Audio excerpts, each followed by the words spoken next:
Good evening, everyone. As you will all be aware, there is a pandemic sweeping through West Ham Football Club.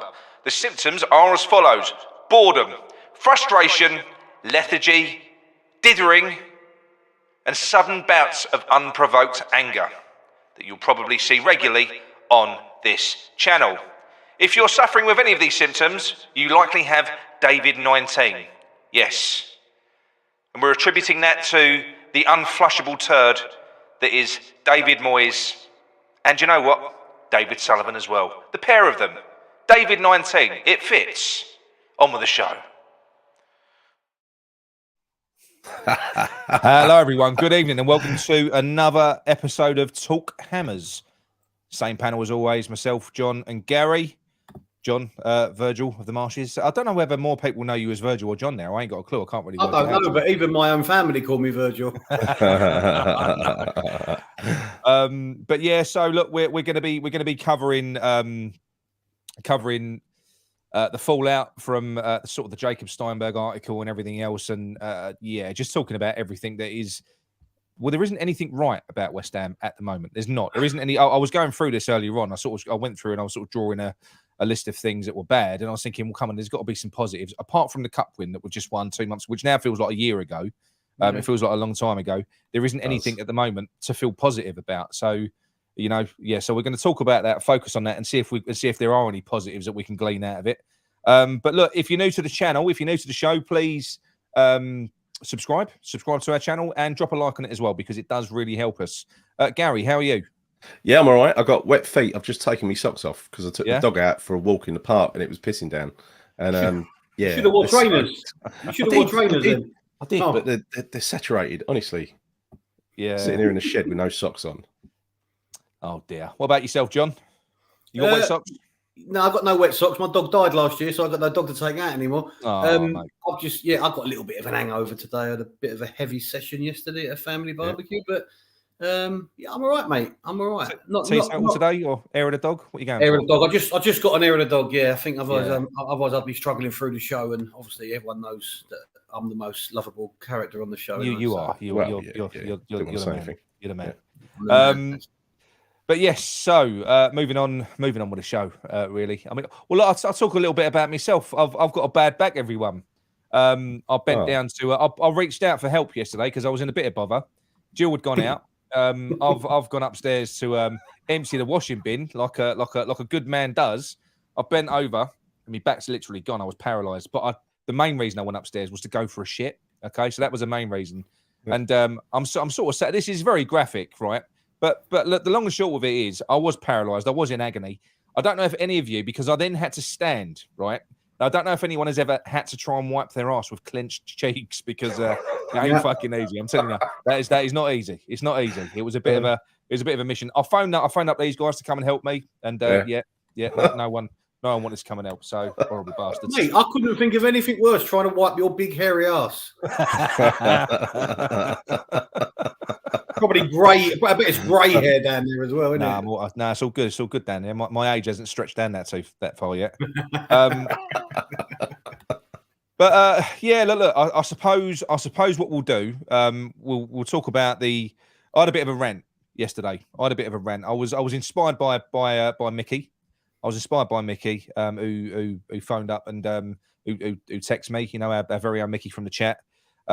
He was kind of raging about things. Yeah, and he kind of wound me up, as he often does, because I was feeling quite calm yesterday, and then he got me going. And I wasn't too sure how the message was going to be received. Because I weren't intending to lose my temper. I don't know if anyone saw that video. I said I'm not angry. I said I'm not going to lose my temper. Went well.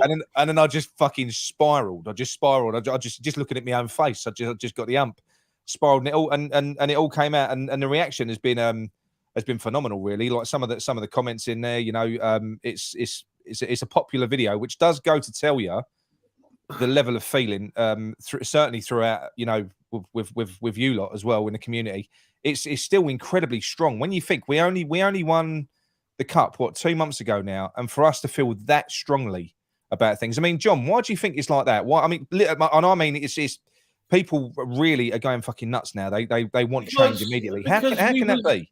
Because you've gone from a level of almost excitement, anticipation, winning a trophy, to the poison dwarf within 12 hours going on TalkSport telling everyone that he who should not be named is going to be gone soon, which we knew anyway. So, but why come out then? And we just never seemingly allowed to look forward. It's always 2 steps forward, 3 steps back. And, we were buoyed. He went to Arsenal. We were buoyed by the appointment of Tim Steidten, and we were buoyed, but very quickly, and when we discussed it in this show, very, very quickly, that burst of enthusiasm for the future has sort of taken a sour twist again. And it just seems that no matter what Sullivan does, he doesn't seem to do it right. I don't care what anyone says. No. People will try and portray him. I've heard some people on Twitter actually almost crediting Sullivan for the recent years, and I just can't get my head around that. But we're just never allowed to enjoy anything. And as West Ham fans, we don't get a lot of opportunity to enjoy anything, and we are used to ups and downs. Of course we are. But when the downs are man-made, that's when it's worse, because it's like someone's taking the piss out of you. And that's the thing that's getting you go. Is like most people are like, I'm fairly optimistic as a fan. I am. But if people like me are getting pissed off, then you really got to look at who's running that ship, because there's a massive problem. Yeah, absolutely. And I don't mean Moyes. I'm talking above Moyes first. No. I know. Well, Moyes is also a problem, but I know what you're saying. The ultimate problem is Midget Man. We know that. But you do see that there are some reactions, which is fine. Look, listen, if you have still got some people that are still floating on air from that cup final and they don't care, I'm happy for those people. I'm happy they're still feeling that way. But it's like some of the reactions, very, very few to that video was, "Oh, come on." It was just one friendly, It was just one friendly. That's all it was. And actually, I don't even think that was on our video. That might have been on Anton's video that he did earlier on. Somebody commented that it's just one. Why is people getting over just one game? And I said it isn't. It wasn't the fact that it was one game. The issue that we've got, we all know we had a shit 18 months last year playing this way. What this is confirmation that we're going to be in for more of the same next year. It was a reminder. We've had a bit of a break from football. We've been de-stressed to as de-stressed as we can be compared to how we felt when the football was on. But it isn't just one game, Gary, is it? It's literally just a stark reminder that things are going to be exactly the same, and without our best player, possibly worse, because he ain't getting replaced, is he? No, it's a dereliction of responsibility at the top. I mean, this is ridiculous. They're chancing their arm. They're having a gamble like they always do. This is 2 diverers in Sullivan, who likes to do business slowly, wait to the end of the window, see if he gets a bargain. Moyes exactly the same. Steidten thrown into the mix makes it even worse. I'm convinced that what he's doing here, Sullivan, and again, don't want to sound like a broken record, but I'm convinced I know the playbook on this, and the playbook is the same as the last season with Allardyce, in that. And there's an analogy that I want to use about a corner shop, right? If you run a corner shop, and I think David Sullivan runs West Ham like a corner shop. And so if you've got a till in the corner shop, you wouldn't just go and place it and buy another till if that one ain't broken, right? You carry on sweating the asset, right? Because you buy a new till, it ain't going to make you more money. And that's the way he looks at a football manager. In this context, David Moyes is the till. Right? Yeah. He don't need to buy a new till because he's got a perfectly serviceable one that's going to get him through to the end of the season and probably not get relegated. It's going to be really unenjoyable. I think it's a hell of a gamble, because not getting relegated when you've just taken the best player out of a team that nearly got relegated, I think that is asking for trouble. And then you're going to take the likes of Cresswell, who he lent on a lot last year. You take Antonio, who he lent on almost as much as Rice. You take those players out, then it turns into, it's not a gamble, it's recklessness. It is reckless, right? It is reckless. And this is why people are angry, and rightfully so. Even me, I'm usually quite calm. You're the angry one, right? Yeah. I'm getting angry about it as well. Yeah, no, I know. It's incredibly frustrating, but I'm sticking to kind of the theme of yesterday's video, because that wasn't just a knee-jerk reaction. I've been feeling that for a while in terms of us not giving him money now, because when you look at the players that we're being lined up with, like I said, we're not playing for top 4. We're not going to get top 6. McTominay ain't going to get us there either. He's not. These players, because it looks very much like Suchek is going. No, hang on a minute, John. But it looks like he's going to be playing Souček, which means that we do need. So if he's going to be playing Souček and Paqueta, then that means that we do need a replacement in Rice. So whoever comes in is going to be a downgrade. So what my downgrade on who? On Rice, because he is No, John. Wait a minute. We've all said. Wait, I don't know why you're rolling your eyes. I'm allowed to roll my eyes. Yeah, I can roll my eyes. But what we've all said, what we've all said is that Declan Rice needs replacing with two midfielders. If you're going to keep Souček in the team, then you need a Rice replacement. We can't get if Souček's staying in that team, then whoever comes in. And the thing that bothers me, right, it ain't just Declan Rice. I said this earlier on. Let's take it to James Ward-Prowse, one of the players that we're linked with at the moment. Some people in the chat will agree, some people won't. But we've just let Manuel Lanzini go, right? He's around the same age as Ward-Prowse. There's about a year in it. Okay, we've let Manuel Lanzini walk on a free, a guy that didn't get any minutes at all last year, virtually fucking none. And you're talking about a player that can play deep central midfield, and attacking midfield.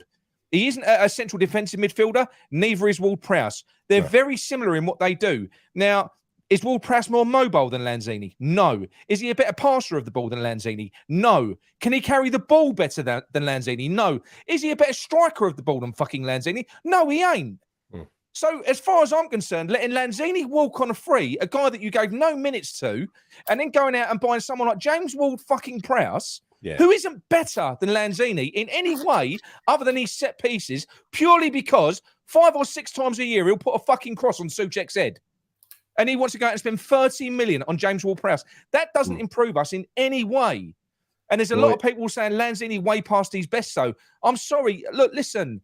We should never have let him go. Like I just said to you, way past his best in what way? Because he lost a bit of pace? He ain't no slower than James Ward-Prowse. James Ward-Prowse ain't quick. No, he's not. Do you know what I mean? If you're talking about someone else, if you're talking about Conor Gallagher, I could understand it. Conor Gallagher gives us something a bit different. He's explosive from central midfield. You've said it before, John. It gives us that box-to-box energy. Yeah, of course. You know, but to bring James Ward-Prowse in. But what I'm getting at, I don't want James Ward-Prowse, right? No. But you're right in what you're saying. If Souček's going to be in the team, which he is, then McTominay doesn't have a place in the team because McTominay is actually not as good defensively as Rice, nowhere near it. But then again, not many people will be. If McTominay was coming in to replace Souček and we was getting a top quality CDM like Alvarez from the Dutch team, I can't think, is it Ajax? I'd be quite happy with that, Paqueta, McTominay and that. I genuinely would. I know it's not an upgrade on Rice bringing in McTominay, but if McTominay was coming in to replace Souček, I genuinely believe he's better than Souček. I'm sorry. But I think for me, sorry, Gary, but I think for me, I think he's staring us in the face what we need to do. I know that David Moyes likes to have two defensive-minded central midfielders. I want us to see a number 6. Now, Flynn Downs is a number 6. If you was to give him that job just to shield the backline and that's it, and then you used to have two box-to-box progressive players that both have technical ability side by side, we've got one. We've got one in Fornals. Fornals can play central midfield. He's a number 8.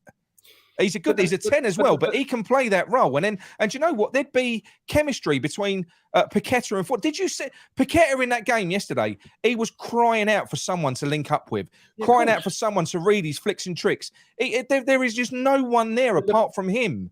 And all we're looking at is for him to break the lines all the time. It ain't going to fucking work. But the problem is, technically, we have the players already in the squad to fill the holes that we need. This is what I mean. But the problem is that we know as fans, for whatever reason, Moyes don't fancy Downs. Moyes don't play Fornals in his right position. So therefore, we automatically eradicate those two players from the positions that we need filling as fans. Not because we disregard them as players, but because we know that Moyes abuses them and won't play them correctly. But we almost forget about them subconsciously. And it's not our fault, and it's not the players' fault. It is Moyes' fault for almost destroying Fornals' capabilities on the ball going forward and destroying the confidence of Flynn Downs. It annoys me that people go, "Oh, Flynn Downs is crap. He's a championship player." Same here. None of us know. We don't know. We can't judge it on that. We don't know how good he is. But even that. People come out and say Danny Ings is shit. No, Danny Ings is not shit. But he can't play this style of football. Can't play a Yes. style of football. And this is the point. People need to be realistic. What is the problem? It's not the players not performing. It's the players being used incorrectly. So this is what I'm saying to you. So going back to the point of that video yesterday, why keep fucking throwing money at this problem? Because he can't even use the players that he's got. Well, look, Moyes, the thing that troubled me most out of that game yesterday, it wasn't the result, it wasn't the performance, it was the formation, the 4-2-3-1, playing Ings up front and then taking Ings off and putting Mabama on. So after flirting with 2 up front and where we actually looked pretty good, he clearly was just filling the team up, right? He wasn't trying something out, he was just filling the team up. Oh no, he's trying out. This is exactly what we're going to be doing next year. He is, we're back to a rigid 4-2-3-1. He knows, as well as everybody knows, that Souček was deeply unpopular last year with a fan base and very, very ineffective. He was a fucking cart horse, right? Yeah. So Moyes, what he's likely to do, in my eyes, is likely to say, fuck you to the fans. I know best. Souček, you're my captain. Here's another 3-year deal. That's what he'll do. 100 grand, and you know that'll be 100 grand a week because that's what Souček's after. Because that's what he thinks of us. He thinks we're a bunch of arseholes, right? So Who? Moyes. I don't think he's got an ounce of respect for the fan base at all, right? When we were on his back last year, when we were down the bottom, almost getting relegated, he did not think he deserved one fucking bit of criticism, right? Yeah. And he did deserve criticism. Anyone who's taken a team with a budget like that and all that spending down to nearly getting relegated deserves criticism. He deserved every bit of criticism he got. Yeah, he did. But look, Happy Hammerette says, look, if Cresswell, if he wants to leave now after being under many managers, and not just want to leave, but act the way that we've seen that he's acting, it seems like he's desperate to get out of West Ham. Yeah, if someone like Cresswell, and I know what you're going to say, John, he's getting a free year offer compared to our one. But if someone like Cresswell is acting like that, and we know there's others as well, and wait till Antonio gets back from Jamaica and gets told he ain't going to be allowed his move. He's been pushing for a move since January. But in the same breath, right? In the same breath regarding Cresswell and Antonio. Do you not think the club have a little bit of responsibility to be classy about this? And go, you know what, Aaron? Let him go. Aaron, you've been a great servant. And he has been a great servant. I don't care what anyone says over the last 18 months. I get that. But you've been a great servant, Cresswell. We can't offer you the 3-year deal that Wolves want to give you, mate. Golden handshake, whatever you want to call it. Send him off, with a big hug. Thank you very much. But John, you know why that ain't happening. No class. We're holding out. What they've offered 2.5, and we want 5. And we want 5. They're taking a piss. Come on, John, but you know why it's happening. Respect for the player. But you know why it's happening. Last year, there was a lot of people in the dressing room who were outspoken against Moyes. Lots. Cresswell was one of them. Antonio was another one. Right, so it wouldn't surprise me if he clings on to Antonio and fucking plays him every game. Right, don't give him the move that he desperately needs. And what that will do, Gary, is that will push Mabama back down the pecking order again. He won't get his game time now. He won't get a game. Might as well go out on loan and waste his time there. And Scamacca was another outspoken one. And look, they're trying to do everything they can to block Scamacca. Scamacca's showing their interest in playing for the team, clearly. Right. Well, look at what they're doing with Vlasic as well. I mean, that poor fucker had to come out and publicly, he's come back, they've called him back. He's come back, he's training, he's sat down, he's had a meeting with them. Apparently, it was, it was horrendous. He was raging afterwards. And I don't think it was just because what he came out is very clear. They've told him he's not part of their plans. So what do you want to do? Are we just going to ruin the guy's fucking career? Exactly. I think it's personal. With Moyes against the people in the dressing room who doubted him and he's making them pay. And that goes for the coaches who left as well, right? I think, it is personal. He's not a nice bloke. He's not a nice bloke. But Gal, listen, mate, you run your department in your company, right? Or whatever it is, you're head honcho in that part of your work that you do. If you've got people underneath you underperforming, what do you do? Well, the thing is, John, you know what I mean? Like theoretically, I'm not. You try and manage them first. If listen, I'm not a leader anymore. That ain't my job. I've left that long. No, I'm theoretically speaking. But I have done it a lot before. I've run like teams of 1,000 people before, right? Yeah. And what you got to do as a modern manager is it's a two-way street. It's not a dictatorship, right? It's a two-way street. You listen to people, and what you do is the best trick you do as a manager is you appoint a leadership team around you with skills that you ain't got, people who are better than you, right? Yeah. And you listen to them and you take advantage of their skills, right? No, he doesn't do that. He is a dictator. He's an old-fashioned style. In fact, I don't even think Allardyce was like him because Allardyce loved data. He loved technology and stuff like that. Moyes is just stuck. Moyes, no. From what we've been told, you rarely hear bad things about Allardyce from his ex-players. Oh, they love him. Most of them. He seems probably to be apart from Ravel Morrison, they all love him. Yeah. But he seems to be quite a popular person. This guy can't manage people. He's horrible. Yeah. You know, and he is, because I mean, look, going back to, there's loads of accounts of it now, but the Crowell one, you know, where Crowell came over on loan, didn't talk to him once. How fucking disgusting is that? You know, the guy's literally, he's in a foreign country. Yeah. He's come over here and he's trying his arse off. Didn't get one sniff of football, and the manager's not talking to him. Yeah. I mean, I am sorry that the guy was only ever going to have a shelf life. Moyes, and he's chat fucking expired. I don't know if I've missed something. There's people in the chat talking about Aguerd rumours. Yeah, I read that. So as we know, Aguerd is the only player we've got, so I believe, that has got a release clause in his contract. Oh, wow. How much it is, I don't know, 50, 60 million, but it's the only way that he would come to us is with that release clause. So he does have one. I mean, look at this, right? This one here from this one here, right, John? Sorry to jump in, but this one, the Crowell situation was terrible for Moyes, and someone said he was crying in his car. It was fucking awful. You don't treat people like that, right? Even if you don't like them and you don't rate them, you manage them. You manage them properly. You treat them like human beings, right? You give them dignity. Even if, because a lot of the justification from people that will relentlessly defend Moyes, even now, they'll go, oh, well, they weren't his players anyway. They are his fucking players, and he manages that team. Just because he ain't bought them, they're his responsibility. He's got to manage them. Look, if a manager goes to a team and takes over a team where there's a player that he's bombed out from another club, you can understand there being a little bit of disharmony. But Moyes hasn't got any history with any of the players that he's joined and brought in. So why he has some sort of animosity towards some, it beggars belief. You just triggered Nigel. Well, and look, one Nigel, thing that you can do to piss Nigel off. Hang on a minute. The two things where Allardyce is superior. Number one, he liked technology. Number two, Allardyce was a very good people manager. People loved working for Allardyce. He was a brilliant man manager, the same way that Harry was, right? People had run through brick walls for him. It was a boring brand of football. It was fucking heartbreaking. Didn't like the way he played at all, right? But, you know, and that's where him and Moyes have got something in common. But the man management, you can't question it. I still ascertain that as much as Allardyce's football was dull, I still ascertain that we spent more time in the opposition's box than we do under Moyes. I think whether it was long ball or not, I get it was dull, but at least we had opportunities to score goals because it was up the fucking other end. Yeah. No, you know. I agree, and I'll tell you what. Moving on from that now. So let's forget the playing staff. Let's forget that, right?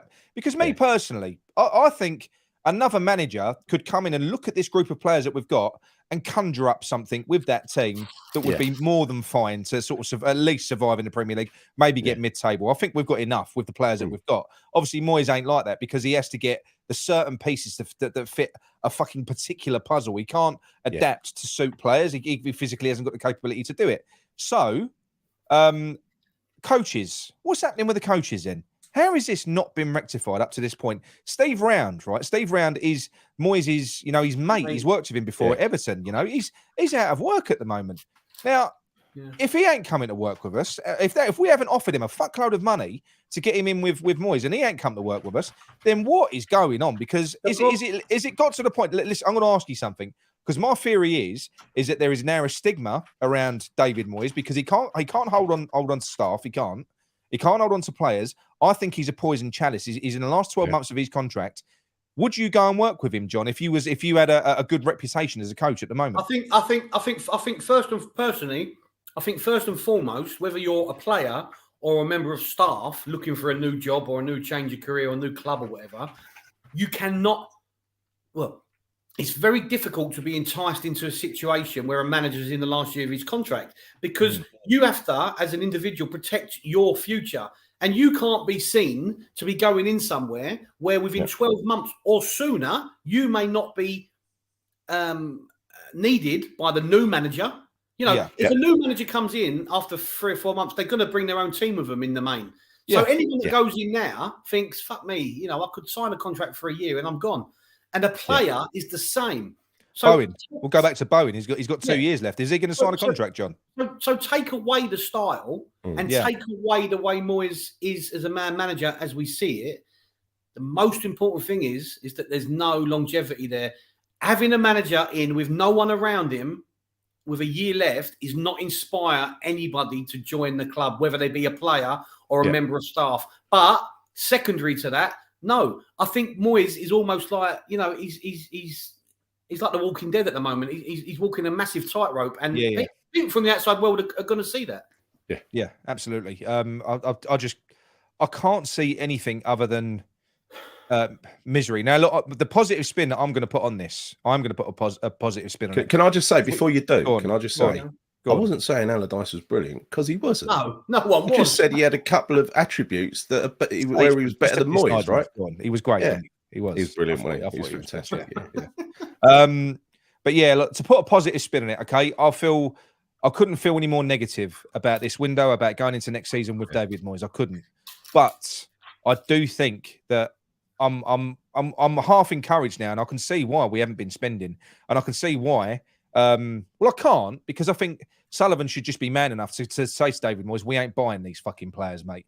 It looks like what he's doing is he's going out there and he's posturing, you know, going in there under 50. So he can say, we've tried to get your players in, Dave. That's kind of what it looks like to me. Yeah. But I would be happy now if we've got to retain David Moyes now until he fails. I personally think it's short-lived. I'd rather keep that money for the next manager, because we're not cash rich. We're not. Yeah. We won't be if we spend all that money. See how David Moyes does. Tell him you spent $350 million there. If losing an academy prospect, which is what Declan Rice was, is gonna make you fall to pieces and not survive in the Premier League, there's something fucking wrong. You spent a fortune, Dave. Go out there, see what you can do, and then we can talk about getting you some players in. If we're gonna sign players, I want to see the type of player that we've been linked with, this Man City lad Moyes, because he's a player for the future, a player for the next manager potentially. I want to see players like that coming. It's the only thing that gives me hope that ain't a Moyes signing. He's not going to use him, but it tells me that something is afoot, right? Something's afoot, and that's what I'm saying to you. So my prediction is, we all gave our predictions for next season on our WhatsApp group. My prediction was we're going to be absolutely awful, every bit as bad as what we think we are to start off with. But I think it will go on to be a fantastic season, because I do think that Moyes will go. I think that Stuyson will get to a point he's man. I think he'll bring a man in, and then we're going to have a fantastic fucking January transfer window. We're going to bring some players in. We're going to finish the season well. So I do think that this season will be positive, but I think we're going to have to go through some shit first. And I don't think there's anything that David Moyes can do to why wait? To stop this. But why no, wait? I agree, but we're going to have to. Well, I think you say why wait, because there's still some people in the fan base, mate, that are completely, you know, they're full on. You've got to give him a chance. You've got to give him a chance. So maybe there's some people in the boardroom that are saying that as well. I don't know. Maybe. But let him. That's fine. So let's see what he does. Let's see what he does. You know, let him. If they want to think like that, that's absolutely fine. You know, it's not. There's no rules that you have to dislike the bloke. No. So yeah. Yeah, but that's what I think. I think when I did that show with Nigel on Friday, and he brought up a good point in regards to Tim. Yeah, I think the thing is, as fans, we've got to be a bit patient with him and what he brings in as well, because I think he will definitely be, and I agree with Nigel, and it makes sense. He will be bringing in players who may be more, I don't know what the word is, more available in the first team in the next 2 seasons or so. You know. He brings in a wide range of players, John. I know what Nigel said. I know what Nigel said there. He brings in players from the academy, and he brings in players from the now. For instance, a Tim Steidman pick is Fofana from Monaco, who's a French international. He's going to come straight in. He ain't going to go out and buy loads of fucking kids from Man City. No, you're missing the point. What I'm saying is, a lot of his work is players for the future as well. But somebody like Fofana, you know, to me, that's a no-brainer if he's available. I cannot see that. But the point is that it all stems from Sullivan again, because by allowing Moyes to be there, and by allowing Moyes to ride roughshod over Stuyden's suggestions of signings, you're neglecting the team in the long run, or the club in the long run. And this is why allowing Moyes to continue makes no fucking sense at all. No, it makes no sense. It doesn't.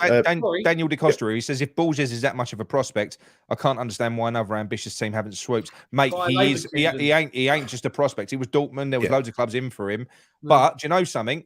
He must. Everyone says he's quick. He must be fucking quick, because we ain't caught him yet. We'd agreed fees 2 weeks ago. He ain't signed yet. He ain't signed. So that ain't done. He is more than a prospect. He's a class player. It's a So buyback if they don't get clause, that, if they don't get that isn't it? done, it's ridiculous. But it's a ridiculous. buyback clause. That's why we're getting him. We're not buying him outright. Man City will want him back if he turns out to be a real deal. But that's a great deal. If you I get him for know. 14 I'm just million. saying that is why we are taking that deal. You wouldn't get Arsenal taking that deal, for instance, right? No. And going back to what you said earlier about some fans going, "Oh, what you going on about? It's only one game with Moyes." Well, he's only here because of one game. He would have got sacked had we lost that final, right? Yeah. Literally only there because of a last-minute winner, a last-minute beautiful ball and finish, right? That is it. It was that fine. So to suddenly dress it up that last season was a great season, I just don't buy it. All the football's the same. The final. The final was that friendly the other day. That was the final, but we won the final. The football's the same. This is the same shit. Yeah. It was. I wasn't expecting anything different, if I'm honest, though. No. It was a stark reminder, and like Tommy says here, I find now because who was it that showed me that someone tweeted something like all these West Ham fans are scum now.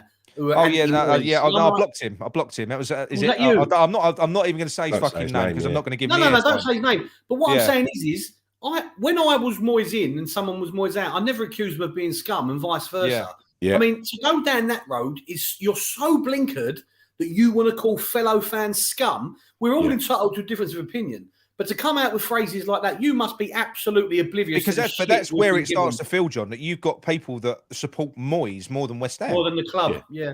He's got to be either that or they just troll him, right? They're just trolling for a reaction. I know, but people like that, I go fuck off and follow him to his next post. Call West Ham fans scum, dickheads. But like Tommy says here, it's astonishing on Twitter to see the Moyes fans make excuse after excuse. There must come a point when you think, thank you, but no thank you. That's where I was at.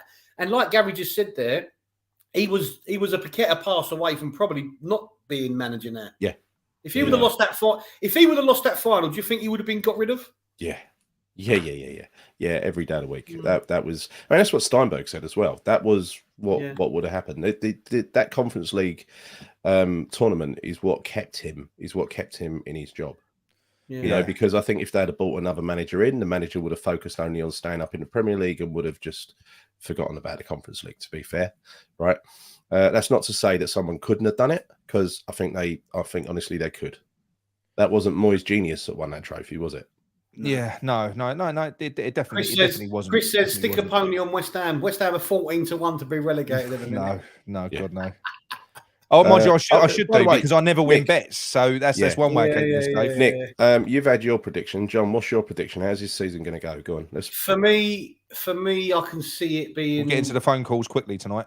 Yeah. For me, it can be anywhere between, I'd say, 12th to 17th, 12th to 16th position. But change of manager or not? Huh? Change of manager or not? Probably not if we finish in that position, because, as I said, Sullivan's happy just avoiding relegation. Yeah. I mean, Nigel said that the club budget for 10th place finish all the time, but whether you finish 10th or 16th, I mean, I know there's a little bit more money involved for league positioning, but we don't have no expenditure on a day-to-day basis of the running of the ground, so we're always quids in anyway.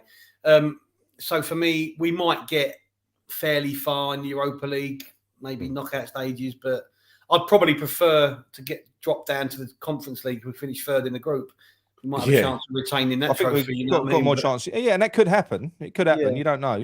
Yeah, it definitely could. It definitely could. I mean, I know Nigel said he'd like to, if it comes to it, deliberately drop down to the Conference League. And I'm sort of in two minds about that one. But I honestly think it's going to be a dull old season. I think Moyes is going to stay the distance. I think what will happen is we won't sign.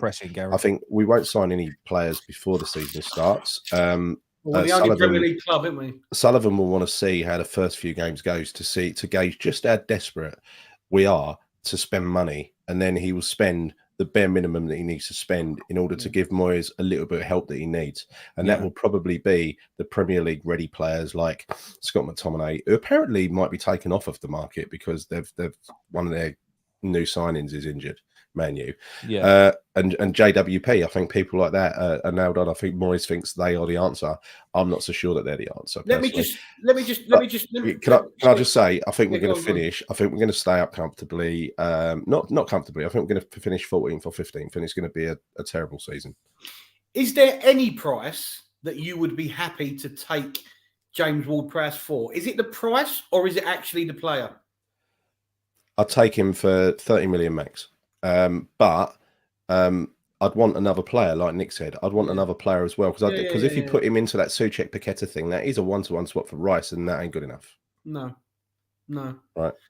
Yeah, for me, we need bodies, but I don't want to just be desperate and buy anybody. But I personally, I saw McTominay for the Man United friendly against Real Madrid the other night, and he looked quite good to me. I actually rate him more than probably some do, if I'm totally honest. But I do worry that there's a little bit of snobbery going on. We're not gonna replace Rice like for like. This is what we have to remember. So that's all I'm going to say. I'd rather McTominay than JWP, to be honest, playing in that holding position, because I think he could read the game better. But I think anyone that sits next to Souček. This is the problem. So the problem is, Nick, again, last season Souček was technically the problem because we was carrying him more often than not. And again, because of Rice going, and it highlights Souček's frailties even more, Souček is the main problem again, because it means whoever we buy has got to be up to Rice's standard, which we can't afford, because that player's then got to cover Souček again. No, I know. Yeah, correct. So it's just going around in circles, really, isn't it? Let's be honest. Yeah, it is. What I'm going to do, Gary, I'm going to keep on trying to phone your phone until this fucking thing works. So just carry on going through the comments, John. Yeah, I wonder what that was. Get some comments up. You haven't even put a number up yet, have you? Oh, yeah. No, I'm not going to until I know this works. So Eamon Green says, "Is that working? Can you hear it ringing?" Yeah, can you hear it? Eamon Green says, "At the moment, we are budgeted for the championship. If we don't sign any players soon, we can't afford to have a bad start and play catch up this season again." Well, yeah, but I think Sullivan won't be thinking like that. Sullivan now, like Moyes, believes wholeheartedly in his own judgment, right? He thinks he can do no wrong. And he thinks doing this is the way to do it. And no one's going to convince him otherwise. No. We're going to have to find out. We're going to have to go through it and find out the hard way. I think that's the only, it is frustrating. It is so frustrating now. It just shouldn't be happening. How can we go from such a high? Why could we not just build on this? I mean, West Ham way, innit? This is worse. So we're built on a haystack. We're built on a David Sullivan size haystack. Yeah, no. Right, you can call in now, people, if you want to. If whoever does want to call in, we have to pay for anything good that happens to us with something bad. KM says rumours in the Turkish media that Fred may go to the Turkish league, meaning the chance of McTominay leaving may diminish. Not only that, one of their new players got injured, midfield players, and so that's why they were saying, yeah. Dave Luxton says Alvarez is the guy we need. Gary, I'll take him. I know that is. Hello, is that Gary from Watford? Hey, how are you, lads? All right? Hey, yeah, very well, mate. Yourself? Depressed, Gary. Gary, yeah. It's getting a bit depressing. Some of these YouTube channels this week. Oh my God. But the thing is, Gary, it's not the YouTube channel's fault. No, I know it's not. Well, I mean, there's only so much positivity and fucking blind gaslighting you can do. We really want to be happy, Gary. We're definitely going to sign someone. Look, we're linked with this player. We're linked with that player. Fucking no way. I ain't getting involved in all that. I totally agree with Nick. I'm in the same as you, rest of you. The bit I don't get really is when Steiden come in. The moment he came in, I knew what he was about. Younger players, sell on value. Straight away, I mean, all three of you, right, and myself, did you not think straight away, this is never going to work in a million years with Moyes? It's just total opposites, aren't they? Moyes signing Maguire, McTominay, Ward-Prowse, no sell-on value, really, any of them. No. Where Fofana, the other lad, Alvarez, these are players that, Steiden would bring in. And really, it's got to the point now where I think Sullivan really has got to... I heard a channel earlier, I think the talkHAMMERS channel, and one of the guys said on there, he said, what's got to happen now is Sullivan's got to say to Moyes, Steiden's buying the players, you make it work. And if it doesn't work, well, that's down to you. That's the reality. That's how things are run now. because Yeah. this can't go on. It needs leadership, Gary. It needs leadership, right? You've got all these leaks are coming from Sullivan. Sullivan's the one that's coming out saying, "Yeah, it's a complete mess behind the scenes." He's the fucking boss. Sort it out. Sort it out. Yeah, I know it takes. Don't complain about it being a fucking mess. Yeah. Yeah, you got this Borges on the left. If you bring him in, and I thought him and Bowen and maybe Skamaka down the middle. You've got Paqueta already in place. So if you went and bought Alvarez as a holding player for Rice, and then got a box player for Fana, yeah, we're sorted. You know, it's going to be a rocket science to work this out. The trouble is, the players that Moyes wants, there's no pace to any of them. There's no sell-on value to any of them. And I just don't see... I think there's other things going on here. It's a bit of like politics going on in terms of maybe Sullivan's just trying to force Moyes out. And I don't think Moyes will budge. You know, possibly he is. Possibly he is. He could well be, you know. But if that is the case, right, I'm going to say this now in defence of Moyes, that is a scum thing to do because I will say he's earned his payoff. Yes. Pay him off at least. Fucking hell. Yeah, I agree with that. Yeah, what would it cost? What would it cost to pay Moyes off? 5 million. 5 million. Christ, no, nothing is it? I mean, like, you know, I mean, what do you think the players that are out there? I mean, Alex Scott of Bristol City. You know, we've got this money from Rice. If we'd have just sorted this out, we could have had a really exciting season to look forward to now, instead of like doom and gloom. Yeah. Alex Scott in the side. For Fana, from what I hear him, he's like a young Yaya Toure. He's a box-to-box player, which is what we need. And you have Paqueta and Alvarez sitting behind, you know, and you can have Fornells and Benny as backups. And we're sorted. You know, we could like have a really, really good season. I don't understand it. The thing is, we don't. The thing is, we don't actually need that many players. No, we don't. No. We don't need to go out and buy 6, 7, 8 players like when Tottenham sold Gareth Bale. No. We can go out. We can go out and buy 2 or 3 good quality players, and we'll be happy. We'll be happy with 2 or 3 good quality players. I just named the 3. I just named the 3: Alvarez, Fofana, and Borges.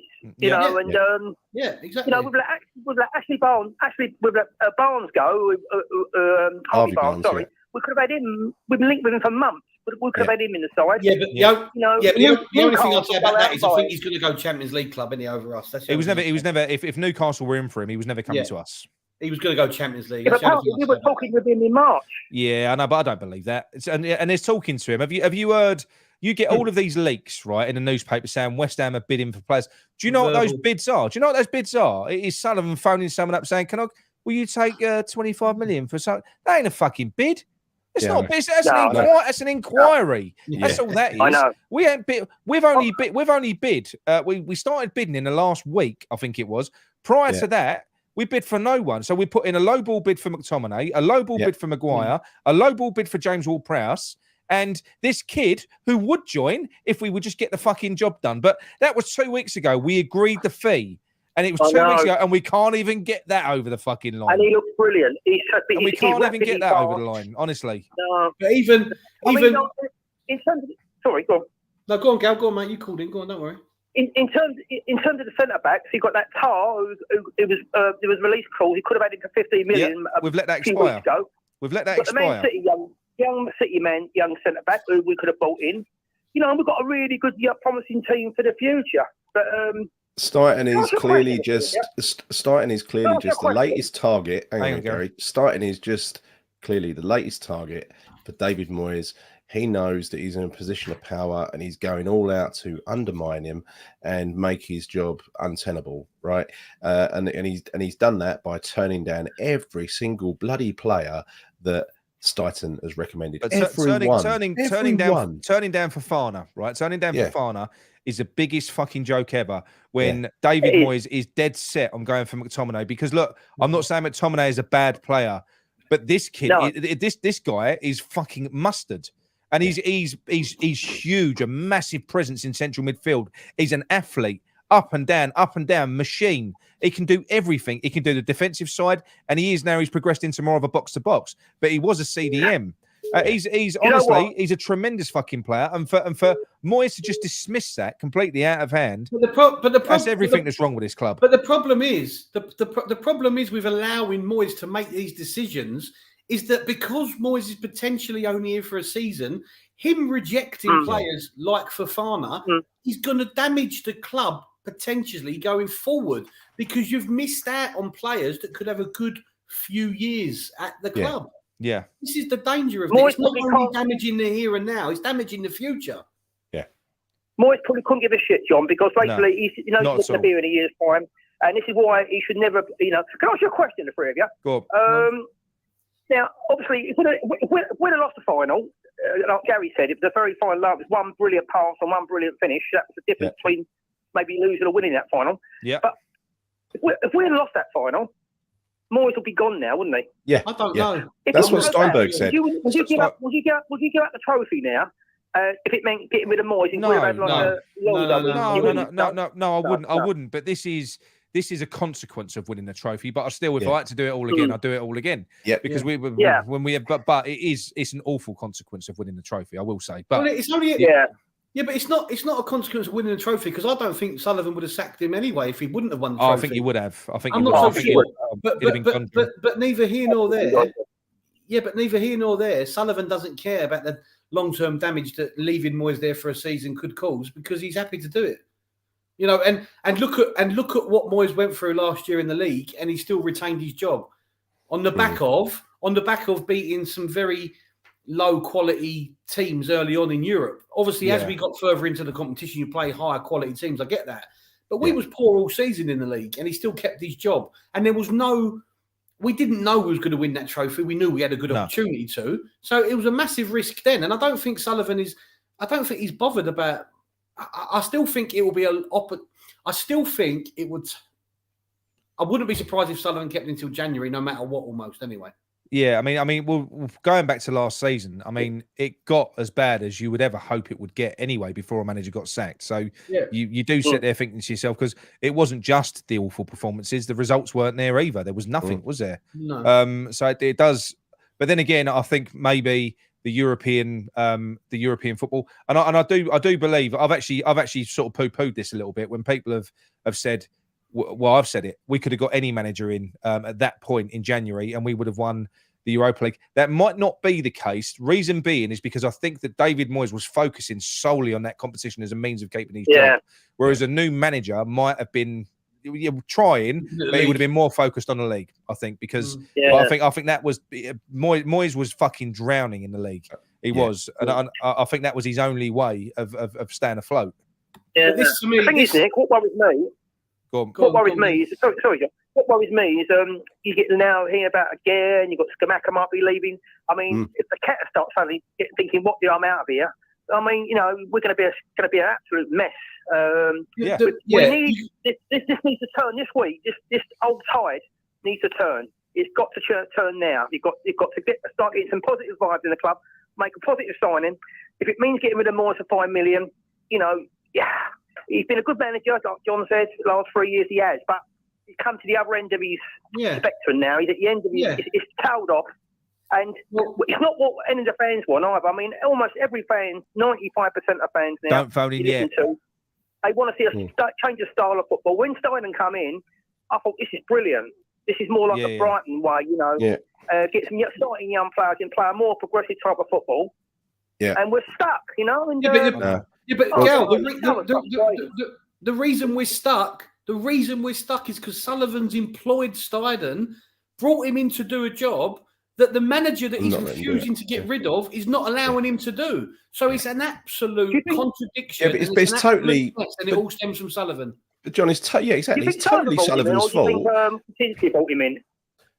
Right. Listen, it's totally Sullivan's fault because Sullivan set the organisation up wrong. He got, he didn't let Moyes report to Steinen. Otherwise, we wouldn't be having this conversation now because Moyes would be doing what his boss told him to fucking do. Right. Yeah. And he ain't. He ain't his boss. Right. So anyway, look, Gary, your 10 minutes are up because I'm going to stick rigidly to 10 minutes tonight. So thank you for your call. I've got one more thing for you, Gary.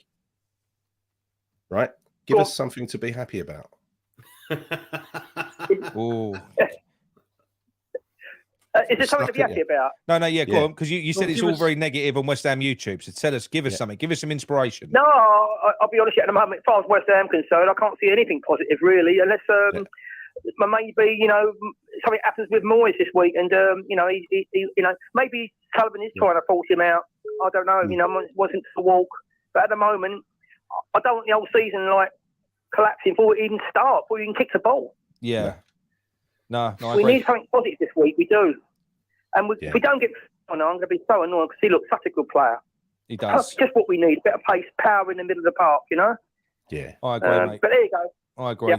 All right, well, Gary, thanks, Gary. Right, everyone, don't phone in yet. I've got 2 numbers I've got to phone back. Well, some impatient people, so don't phone in just yet. And Gary, that wasn't a positive.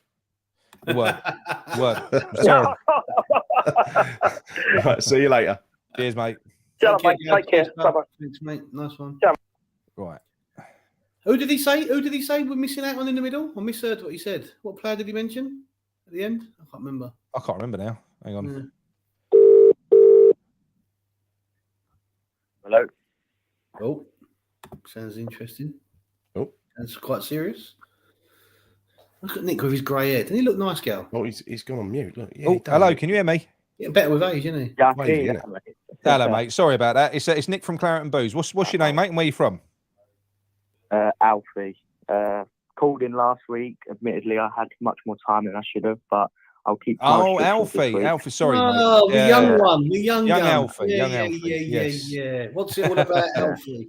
Right, come on, Alfie. Give us what are your thoughts on the the non-developments of the last week? Fuck all's happening. What's going on?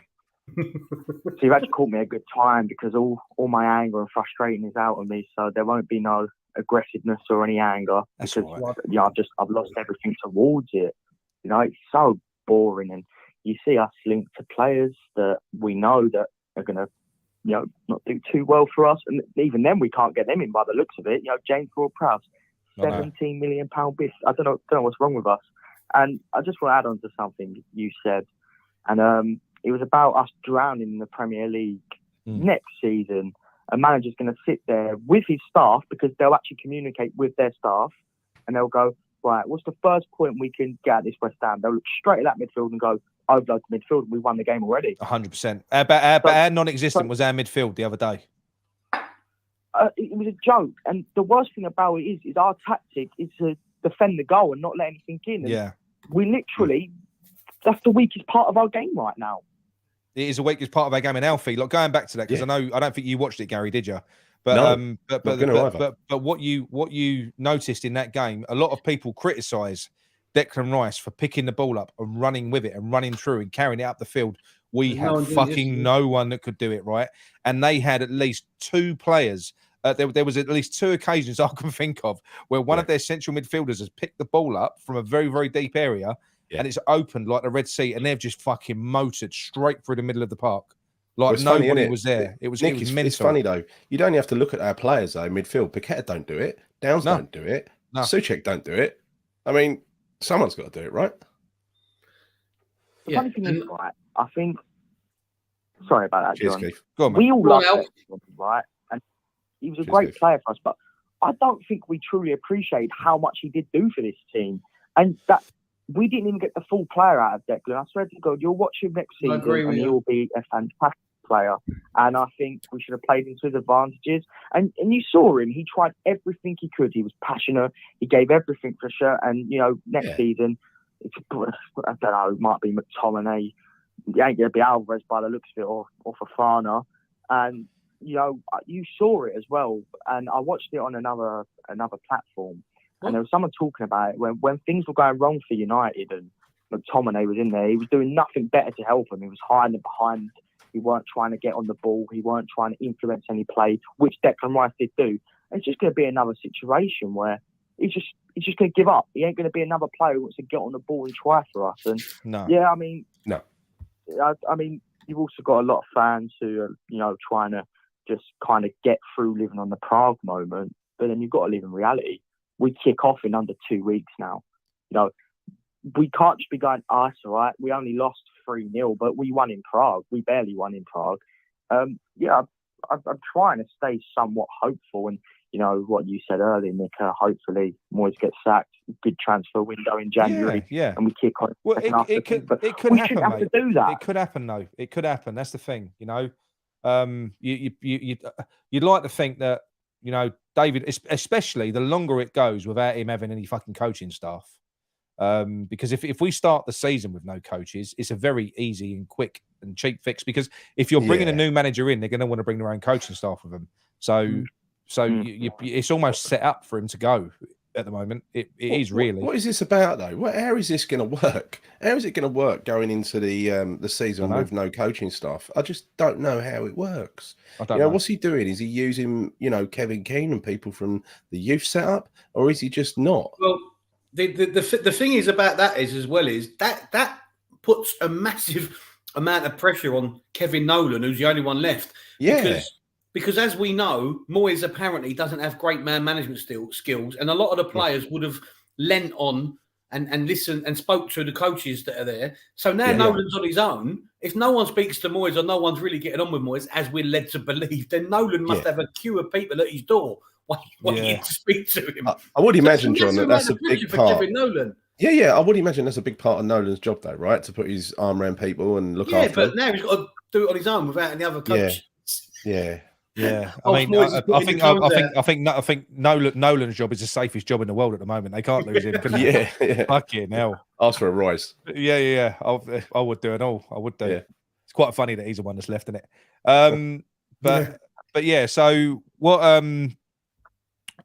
So what do you can you see us making any signings, Alfie? What have you? Do you think? I mean, even this kid. What about this Bourget? Is he going to sign, or do you reckon there's something that's gone wrong here? Because 2 weeks ago we agreed the fee. How can it take 2 weeks to get a kid, a £14 million kid with no Premier League experience? It's all done. You know, it was an agreed fee. How can he not be here now? How has he not been unveiled? So slow, isn't it? And the funny thing is, right? Everyone criticised Arsenal for what they did to us, but we're nothing any better than what they did. No, we're not. We're not. And we was in a situation where Arsenal lowballed all their offers, right? But they had every intention to pay that fee, and we all know they did as well, right? We're putting in bids, and I know this is completely off topic to that Bourget, however you pronounce his name. But we've got the agreement in place. The player wants to come to us. Personal terms are not done. And it's like we're dragging it out for what he needs to get in the fight. We've got to remember as well, we don't even know if this lag's going to be well. We've got to get him into this team. We've got to get him integrated. He's got to build relationships. He's got to try and get on with the manager if that's even possible. He's got to try and get to know the team, know the club. And it's like he's just sitting there going, I'm ready to go. But what about you lot? Yeah, and you do you know something? You made a fantastic point just there, mate. And that is the difference. That is a difference between what Arsenal did compared to what we do. If you're going in for a player that's worth 50 million, you don't bid 50, and you're willing to pay 50 million, you don't bid 50 million straight up. No. Because then what'll happen is the greedy owner will go, hang on a minute, well, if you want 50 million, I'll push it to 60, push it to 70. So you start lower, you work your way up to what you're willing to pay. We're not willing to go really any higher than what we're bidding. We're someone says 40 million, we go 20 million, that's all you can have. They're insulting bids. Yeah. The last thing as well, right, is that I remember when Manchester City entered the race and they put their bid in, right, Arsenal put two low bids in, and then they contacted West Ham as reported, and they said, right, we're going to put our final bid in now. Yeah. So West Ham could kind of get a sense, right, this is the highest offer we're going to get from Arsenal. No, Man City ain't going to come in, so we have to accept it. And for us, we're putting in a £17 million bid, who, by the way, this player, the James Ward-Prowse, he probably don't want to leave Southampton. He'd probably be more than happy to fight in the Championship to get them back up. And they're sitting it, and what made me laugh is the comments that were coming out saying he was a laughable, and the people of the board were laughing and everything like that. Yeah. And I was just thinking, like, how can you not resemble any knowledge that you've got from the Declan Rice saga into actually influencing it to your negotiations to buying your players? We're pathetic. It's embarrassing. And we're still the only team to not sign anyone. We can't even get the Bourget over the line. The thing is, right, if you look at the legwork that Arsenal put in, they tapped him up, but they put in a load of work. Everyone does that, though. I know, but what I'm saying is, John, they put in like months and months and months of buttering up, talking to his family, making him feel special. They got it to the stage where the window opens and all they've got to do is just pay the money, and then they'll probably get that deal done. What we do is we go out and we scattergun. We throw fucking bids out for loads of players. It's all out in the media. Not one of those players is going to think I'm the one. They don't just want me. This is the thing. They just want who they can get. Arsenal obviously realised that Declan Rice was going to be leaving. It Yeah. seems as though West Ham as a club forgot that Declan Rice was going to be leaving and had no one lined up. So we should have been tapping up players. We know it goes on. It's not, it's immoral, but it goes on. We should have been tapping up players, January, if not sooner. And at the end of the day, as the selling club, when you're selling your best player, is going to be a big impact. It's almost disgraceful that you got no one lined up. It's disgraceful. Really is. Yep. It's disgraceful. That's the word for it. It's disgraceful. We're not just losing an average centre midfielder. We're losing our main best player and our captain. And that's it. Well, I'll tell you the other thing that we noticed the other day as well. Do you know when Ren, they kept on catching us on the counter attack, especially when we were going forward? Look, listen, I know Soufal's done well. I know he's done well last year. He's one of the slowest fullbacks around. Yeah, he is. He ain't quick. We're going to get exposed. And when you've got the likes of Declan Rice in central midfield, he was helping Cresswell out. He reads trouble. And that's that's why when somebody suggested the other day, they said, well, maybe what you can do is you can drop Souček back into a central defensive midfield role. He can't do that because he can't read the game. He can't cover the ground. He can't cover the ground quick enough. That's the thing. That is the thing. Is Declan Rice, the way his reading of the game was second to none. That is what he was amazing at. He popped up in places you didn't expect it. Anyway, Alfie, your 10 minutes are up. Alfie, because we spent most. Give Alfie another couple of minutes. He was gone. Go on, Alfie. All right, go on, Alfie. I've got he's got school in the morning. It's short and simple, right? Something you just added on there, Gary, right, about Souček and Declan Rice, how Declan Rice was very clever at reading the game. Even if Souček could read the game, right, he'd win the ball back and he'd stand there going, I don't know who to pass. Exactly. Where do I go? Exactly. If he's possessed, then they'll go counter-attack on our goal, and then they'll score. It's pathetic. Yeah. And another thing as well, right, I don't know if you guys saw this. I try and keep away from all the interviews and everything like this, but there's a few comments that come out from Declan Rice, and he was saying about how when he watched the game, he appreciated how his goalkeeper passed out to one of his defenders and then to his midfielders. And it just goes to show you our tactics and the way David Moyes plays football is a dinosaur. Yeah. No. Tactically, right? Listen, it's very simple what David Moyes does. There isn't any tactics. It's all about shape. David Moyes sets his team up to have a rigid shape. Everyone knows their position, hard to play through. That's all it is. And he tries to play. We try to sort of get by, break the hearts of the opposition, and then try and hit him with a smash and grab. That doesn't make him tactically amazing. I hear people talking about he's tactically superb on other channels. I'm not going to name names. I talk about his amazing low block. It's revolutionary. No, it fucking isn't. Revolutionary. What, letting people run through your team and then try to tackle them before they get to your fucking goal? That's revolutionary. I'll tell you what we do. We play a counter-attacking game without pace. Without pace. It makes no sense. We invite people on and we've got no pace, so there's no real counter-attack. It's just an outball to Bowen. And now we ain't got Rice to push the team up the pitch. That is literally all it is, an outball to Bowen. Listen, we'd all agree that Conte is a better manager than Moyes overall, yeah? But their styles are very similar. Similar. And even Conte only has a shelf life at every club he's been to. Yeah. Because there comes a point when it has to end. And the Premier League manager generally, what do they get? 2.5 years. Moyes has overstayed his welcome, I suppose the phrase is. And thank you very much for winning the trophy, but he should have gone. That's it. Absolutely. Right, Alfie. That's it, mate. We're gonna I'm going to cut you off there because otherwise I'm going to upset Gary. We cut off before you. I gave him 12 minutes as well. Great call. Cheers, Alfie. Cheers, Alfie. Cheers very much, mate. Speak to you next time. Take care, mate. Next week. See you later, mate. See you, mate. Bye. Good luck with your exam results, mate. Ignore him. All right, mate. All right, cheers, mate. Bye. Well, he's 19. He might have done his A-levels. Jesus. Good kid, isn't he? Good kid, good lad. He is, yeah. Yeah, he talks well. Makes good points as well. He makes good points, and I like him. Hello there, Nick from Claret and Booze. Who am I talking to, mate? Alex from another one from Watford. Another Watford. Alex. But you're not a Gary, though. You're not a Gary. No, I'm not a Gary. I'm an Alex. Right, that's fine. What would you like to talk about tonight, Alex? Give me some good news. Good news.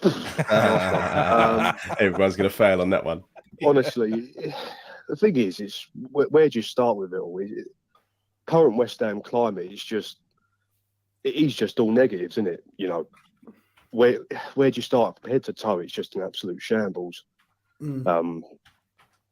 what can you say about it? I mean, you look at Moyes being a tactical dinosaur, and there's no getting away from that. No. You got Sullivan, who's just a little old man who's got more money than sense but won't spend. Yeah. And then you got the staff around everyone else just dropping like flies. It's a depressing take. It is a depressing situation at West Ham, mate. It really is. Now, I know people say it's a West Ham way, and look, it is ups and downs. But this is like fucking torture. This feels like it's almost being designed to fail. Do you know what I mean? It feels like we've made it worse by bringing this Tim Steiten in and not giving him control. We've made it worse. We've made the whole thing fucking worse. Yeah. So it's like it's being designed to fuck up, and I don't get it. And the annoying thing is that where Tim's been before, you know, he has been proven to have an eye for young talent. Yeah. Wherever he's been, and like you said before, he buys for the future, and the teams that he's sourced for have developed and they have succeeded with it. Yeah. The annoying thing is like we said, you employ a bloke who's got a keen eye for young talent, knows what he's looking for, knows how to progress, but yet we've got Moyes, who is so set in his ways, and instead of going for the likes of Fofana, even at the start of the transfer window when they were tossing about with Alex Scott, all these players who are young talents, and he's like, no, McTominay's man I want. Yeah. It's not progressive, and it's just how much exactly, and how much longer can we, as fans, just sit and put up with it? Because it's so counterproductive across the entire board that it's just boring. It really is, right? But and there's something that I'm going to say which really irritates me at the minute, yeah, and that is people say David Moyes has only got 12 months left. You can't blame him for only looking at the next 12 months. Do you know something? If he had half a brain, he would act properly as a manager now, and he would be looking and trying to bring players in the right way to impress the likes of Tim Steiten, who he's going to be working with him for, to liven up the fan base, to get a longer contract. You don't just go out and do what he's doing because it looks like that's what he's doing. It looks like he's willing to spend 100 million to buy himself another 6 months fucking work. It just seems mad, mate. And that's what I don't understand. No, I don't accept it. I agree. He's only got 12 months left. Why would he look beyond the future? Well, that just means he's a bit of a prick. You know, like all football fans, no, that's self-interest. We're a captive audience, right? All football fans are a captive audience. I mean, don't know about you, John, but I was one of the first to renew my season ticket. You know, it wasn't because the football was great. It's because that's what I do, and that's what most people do as well, right? We're going to come back no matter what's happening. And that's part of the problem. You know, they've got our loyalty, whether they're shit or they take the piss or whatever. We're still going to come back. Yeah. We've got Danny Dyer in the chat. Danny, good news. The Tottenham only got arrested. Fucking get Bowen to sign his new contract, Danny. Right? Sort it out. Have a word, Danny, mate. Go on. Have a word, Danny. I just think though, I'm sorry to sound like a broken record. Moyes might be looking to buy players to give himself an extra 6 months contract. And as much as you might say, Nick, how dare he has to have his self-interests at heart. No, I think it's short-sighted, right. mate. Listen what I'm saying to you. It's not right. At the end of the day, Sullivan should be saying to him, you work for me. Tim's here for the long haul. You use these players or I'll sack you tomorrow. That's how it should be. He's 100%. The fucking owner of the club. That's how it should be. There's no getting away from it. You're allowing Moyes, and I'm not blaming Moyes because Sullivan's allowing him to do it. You're allowing Moyes to almost not being part of the future, potentially ruin our future for the short term. That's what's happening. Yeah, no, I can't disagree. with it. Look, it doesn't matter what way you look at it. When Tim Steiten was appointed, we were excited, but when we found out that Moyes was being retained, all of us back then, even when it was announced, we was like, that ain't going to fucking work, is it? No, we all said the same thing, and it's obvious. How could Sullivan not have forecasted that being the case? He knows David Moyes better than anyone, doesn't he? Yeah, he's a little prick. Absolutely, mate. He actually is. He is. There's no way of getting around it, though, is there? I mean, he's been a slimy cretin since the day he's got here. Yes. Yeah. And that's sugarcoated it. And you know what? He's big success now. He's still dining off the fact this is like a massive thing, and this is why I didn't want to blow smoke up his ass for negotiating the 100 million sale. You know, the biggest British transfer in the Premier League. I didn't want to blow smoke up his ass for that because that now he's wearing that like a badge of honor, and he did get a lot of credit for that. And I'm thinking, well, hang on a minute. What good is that when you're in this situation? It weren't good business, right? We think about it. We knew that Declan Rice was going to be leaving. You know, we did 18 months ago at least. They would have known. They would have known definitely 18 months ago he was leaving. They should have got his replacement in last year or in January, or at the very worst way, if they fail to do that, get his replacement in before we sell him for £100 million, which other clubs will then come to us and you're going to have to pay a tax on that money. We should have forward-funded the deal, but we didn't do any of that. We didn't do any of it. No. So, no, the Declan Rice deal has been a fucking travesty, and we're going to end up, that 100 million, we're going to end up paying 10, 20 million over the odds for whoever we buy next. So that was all a false economy anyway. It's not the sound of Declan Rice. It's not the sound of Declan Rice that's the problem. It's once again the short-termism of our ownership model. Yeah. They never look forward. They can talk about the Red Bull model as much as they fucking want. They run it more like the fucking Dr. Pepper fucking model. Yeah. There's no forward thinking. He swims in that rice muddy like Scrooge McDuck. Counting the pennies, flicking them in his hand. That's what he does. Yeah. But no, he's just hard work, isn't it? I mean, back on the topic of Moyes, like when we talk about where he's got us to, and I know we keep talking about people online as well who are like blowing smoke up his arse and saying how great he is, and he's got us our first trophy. But first off, the reason why we won that trophy wasn't to his tactical genius at all. No, it was from complete luck and moments of individual greatness. Yes. But looking, I've never thought I'd actually say sort of these sort of words, but I look at teams like Brentford, Villa, Brighton, and it comes to a point where you're actually quite envious because on paper, their teams aren't dissimilar to how we're set up, but the way that they're run, managed, and just across the entire board run, it's completely worked in their favour. Like, again, Brentford, they're not individually amazing on paper, but the way they've got them running, it's amazing to watch for them anyway. And it makes you think, well, why can't we be run like that? Because we have similar teams on paper, if not better. Well, we half-ass everything. So, see, I weren't aware of this, but I watched. It was Hammers Chat, Gonzo, who talks to Hugh and everyone else. Apparently, David Moyes has been obsessed with the Brighton model since it's coming. He's envious of it. How do they keep on finding all these players? So what he's done is, I do believe it now. I actually do believe that he's gone out and he's got Tim Stighton. He's dipped his hand in the director of football market, and he thinks that that's going to transform everything. But he will never do it because the guy can't delegate power to anyone. He can't. He has to keep his hands in everything. I don't realise that he's the fucking problem.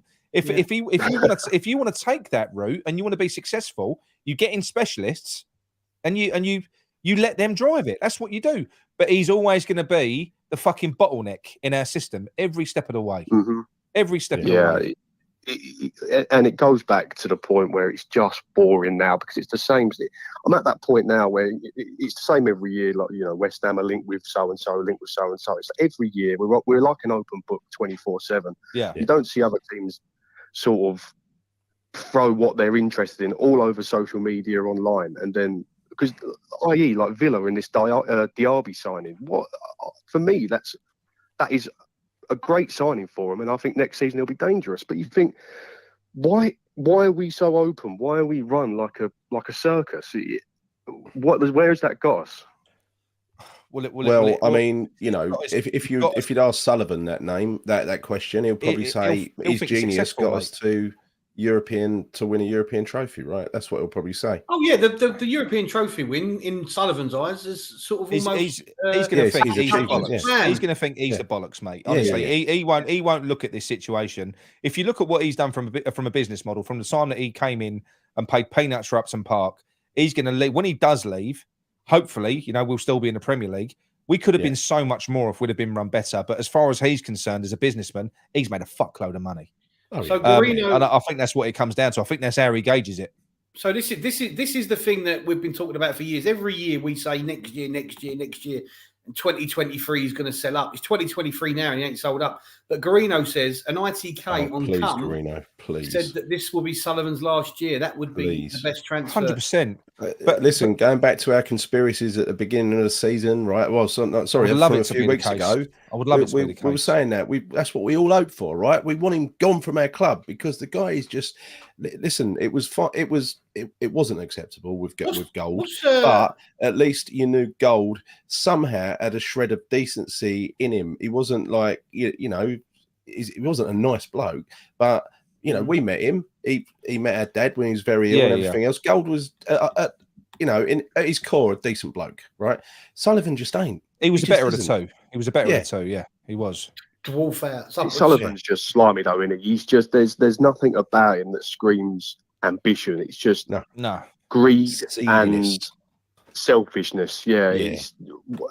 The sooner he goes, the better. And I think once he's gone, I think it will just work its way down, and then bit by bit, it'll work itself out. But then, in the other word of it, it's just how long is it until that happens? How long do we keep waiting? Yeah. But at the end of the day, it's going to be too late to fix it by the time he does go. At this rate. Yeah, no. Well, hopefully he doesn't do irreparable damage. I mean, you are right. I mean, but when you look at it, by the time he's gone, by the time he's left, we're in a rented stadium, right? I mean, they've just got another 3-year lease on those fucking porter cabins in So even that, and apparently Stuyton is not very happy. That's a quote that's come out in a few articles. Apparently that could be an assumption, though, Nick. That could be an assumption, right? It's an easy assumption to make. Yeah, but what I'm saying is, it is embarrassing when you look at it, right? I'm not being funny. How much does it cost to fucking build a building? Ain't even got to be the best building in the world. Build a fucking brick building. You ain't got to have fucking porter cabins. Listen, Alex. This is your first call. The porter cabins, make it look better. Exactly. Yeah. Alex, this is your first call, so I've given you an extra couple of minutes because I'm on time tonight, right? So I'm going to ask you a question, and I'm going to read out some starred comments because I asked this to the chat earlier, right? I want you to tell me something good. We want something good news, right? Go on, Alex. So just a few comments. Everyone else has failed. Yeah, my good news. Finally released a bloody decent sponsor-free away kit. We make a few Bob and Moyes being the first manager to be sacked. We've still got Paqueta somehow. We can have match reviews back in a few weeks. They are going to be exciting this year. Donkeys will be coming back. Donkeys will be back. A lot of people Season haven't seen donkeys yet before because we've got a lot of new subscribers. So you'll be new to our match reviews. Yeah. Nice. And just a couple more. We start the season in the Premier League. The Spurs owner got arrested, which is brilliant. Yes, she did. So a 10 million bail has been set but for him. It's nothing to do with his running of the club, though. It's a totally. This ain't a positive. Can we get a Moyes in person on the phone? That's not a positive. Oh God, don't do that to me. I'd have to go to the toilet. I think if that happens. I don't think we've got many Moyes in people watch us. I don't think. No. Good news. He's anyone getting who's lazy. I can't. No. Right.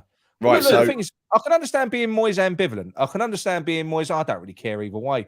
But it's at this present moment in time, I can't understand anyone completely and utterly ignoring all of the facts that are there at the moment. As I've said, I have tried. You go through it and you look at all the bad stuff. What are the fucking good things? I don't get what the positives are in retaining this guy. It looks like we're going to have to almost restructure the team because there's players that are fair enough. They might not leave this summer because we can't leave. We can't let them. We've got to hold the poor fuckers hostage. We can't let them leave, but they don't want to be there. So there's discontent in that camp anyway. I don't know. Listen, none of it makes sense, and we've said this. None of it makes sense. So let's hope that this ends in Sullivan going. Jamie Lewis says any channels that like Moyes are just scared of losing subscribers. Money more important than the truth to some people. What I would say to that is you don't earn a lot of money doing YouTube. You don't, mate. Honestly, it's a complete fucking myth that there's money to be made in YouTube. You become a millionaire on YouTube, but not supported. Listen, I think maybe if you're a general YouTuber, do you know like them ones that make things? They record games and they get like a fucking 2 million views per video and stuff like that. Yeah. They'll make money out of it, but not on football channels, not really. No, although if we do make money, obviously you can see Nick and Gary invest it and obviously get the money because of their background. If you look at my background, obviously I don't get a cut of anything. I offered to come round and bring you ain't even got a full mirror on. You've only got a collar. Right. No. Thank you very much, Alex. That was a good call. Another one from Romford. Thank you very much for having me, boys. Lovely. All Cheers, right. Alex. See you later. Make sure you call back in. Cheers, boys. See ya. See you, mate. Bye. Good callers. Here we go. Oh, got another one. Fucking hell, we're flying in. They're flying in. Hello there, it's oh no, that ain't gonna work.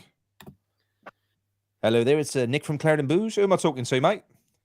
Hello, my name is Coral, Koral. Coral. K-O. Yeah. Lovely. Nice to meet you. Nice to meet you. Coral. Nice to meet you too. He said it was Corral. Coral. Nice to virtually meet you.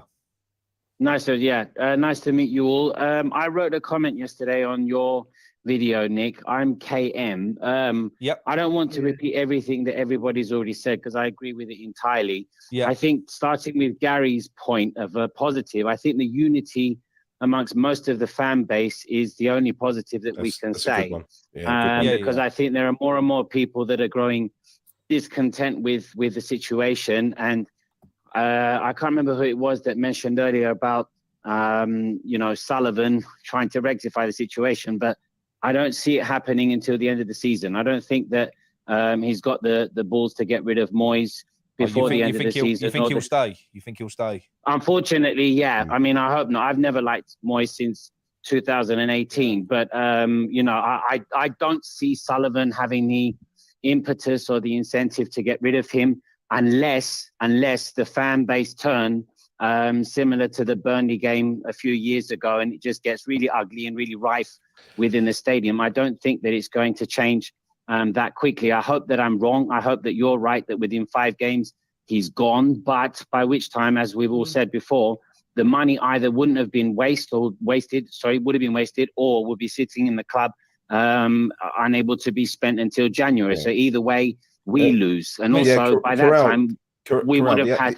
The only way that happens, right, is to make... The only way, going back to the thing about fan unhappiness, the only way to get Sullivan's attention is to focus the unhappiness on the board, on Sullivan, right? Focusing it on Moyes doesn't work. We proved that last year. And we know, going back to the Burnley game, like you said, focus it on the board. It does work. He don't like it. Yeah, that's Sullivan don't. No, that's precisely. No, Gary, that's precisely my point. That's precisely my point.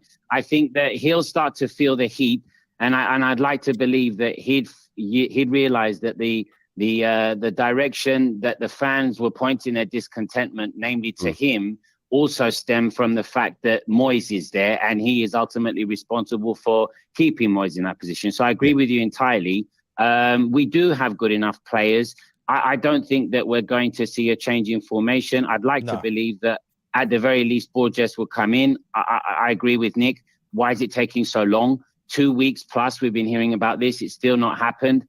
I don't know if it's going to. I'd like to believe it will. I think that the Stuyton thing is a little bit iffy as to why he was placed in there. If they're waiting for the shares of gold to be sold off or whatever, then why appoint him now and have a kind of gridlock as to he's got his hands tied, he can't do anything. Moyes is still thinking that he runs the show. Ultimately, we're the ones losing out. So prematurely bringing in Stuyton is a little bit silly in my opinion. And it's a waste of a perfectly talented man. But Corral, you can do all sorts of things. Now, gold shares are in probate, so we don't know when they're going to be released or whatever else. That's going to go on for some time. But what you can do is you can, pretty much get a legally binding letter of intent and stuff like that if you're gonna make a change. And then when certain conditions are met, then that takes effect. Right, you can do things like that. There are legal constructs to do it. I'm no bloody expert, but I've seen things like that done before. Pretty sure it could be done with us, and it might have been done. But listen, taking it back to a primitive level, this is football, right? And I do think the fans can have an effect. And I do think, right, because we saw what happened with that Burnley game. I'm not saying that I want to see similar happen again. However, no, none of us do, Nick. No, however, if we go into this season having lost Rice, not reinvesting, and there's no coaches, and like I said, it's like this willing self-destruction is going on, which we can all see happening. Why can't they? Why is nothing being done about it? And it does take form it does take the shape that we're expecting it to. I'll tell you what, mate, after 5 games, if they're as bad as what we think that they could be, I think you could be seeing some real shit happening in them stadiums. You could be. Absolutely. Really, and absolutely, and that was my point. If you look at our first 5 games, Bournemouth, and then Chelsea at home, Brighton away, which we might as well write off automatically. The 4th game, I think, is Man City, and then there's Sheffield United at the end of the month. because there's a week off for internationals. Plus the Europa League games will start. We can't afford to start that badly because, you know, that's something that at the very least, even if we don't progress in the group stages, as you all said, we finished third and we continue in the Conference League. You know, so everything will happen very, very quickly. All it needs is to jig around the players that we've got. Had we had an owner that had the balls and the, you know, incentive to do what's best for the club, they would do what was needed. They would allow Cresswell his move. They would allow Antonio to bugger off once and for all. Scamacca would be played. Areola, who I always liked, I think Areola's lost all desire to play for the team. He doesn't look like he wants to be there. And what little I've seen in the friendly games so far and heard from those that have actually watched the games that I haven't, he looks like he doesn't care. Areola looks crestfallen, mate. He does. He looks. I know. It's almost. I'm going to Germany. I'm going to Germany midweek, Nick. I'm going to Germany midweek, and I was hoping to see some kind of positive. Mate, I remember your post now. I remember your post. That's me. That's me. Sorry, I'm flying on Wednesday. No, that's all right. I'm flying on Wednesday. And as I said in the comment, and it's not a tongue-in-cheek comment, I'm also going to the Köln-Nantes game in that evening because there are two games in the evening. Leverkusen and Köln are close to each other. I'm honestly looking forward to seeing two totally unknown teams to me than I am my own team that I've supported since 1982. It's a nice city, so I'm told as well. So you should have a nice time. Apparently, absolutely. It is. Whoever goes has said the same. But, you know, it was just a nice bonus to see a pre-season of my team in a different place. But I'm not looking forward to it. And I'm not looking forward to going to the games this season. But I'm only clinging on to the hope that the fans will you know, address their frustrations and annoyance, and rightly so, towards Sullivan and therein to Moyes, and hopefully, you know, we'll be able to stamp out the arrogance that man has. I mean, the Brighton game last year was where he was mocking the fans, if I recall, and the fact that we're going there. You talking about the away game? Away game. That is one of the worst experiences at a football match I've ever had. I think that will happen again, Nick. I think that will happen again week 2. I think that will happen again because, I mean, our away fans, I think, you know, are phenomenal anyway, and they will definitely make their frustrations heard. And I'm hoping that it will grow so hot under Moyes' you know, pale ass that it's going to be too hot for him to stay in the club. And with any luck, I don't think he'll have the dignity to move because I don't think anybody else would want him. I think that the power lies with the people, to be honest with you, boys. And I'm hoping that overturns. But mate, I don't want to see players come in for the sake of it. I don't. And I'll tell you what, mate, as well, he's going to piss people off as well this year, and I mean that as well. And if he hasn't already, mate, Nick, he's done if it he already. hasn't already. With that interview, we've been slow in the transfer window because we went to Australia, and I mean, fuck me. But how many? But I tell you what though, how many? Do you think he's going to do a single interview where he doesn't mention I won West Ham their first European Cup?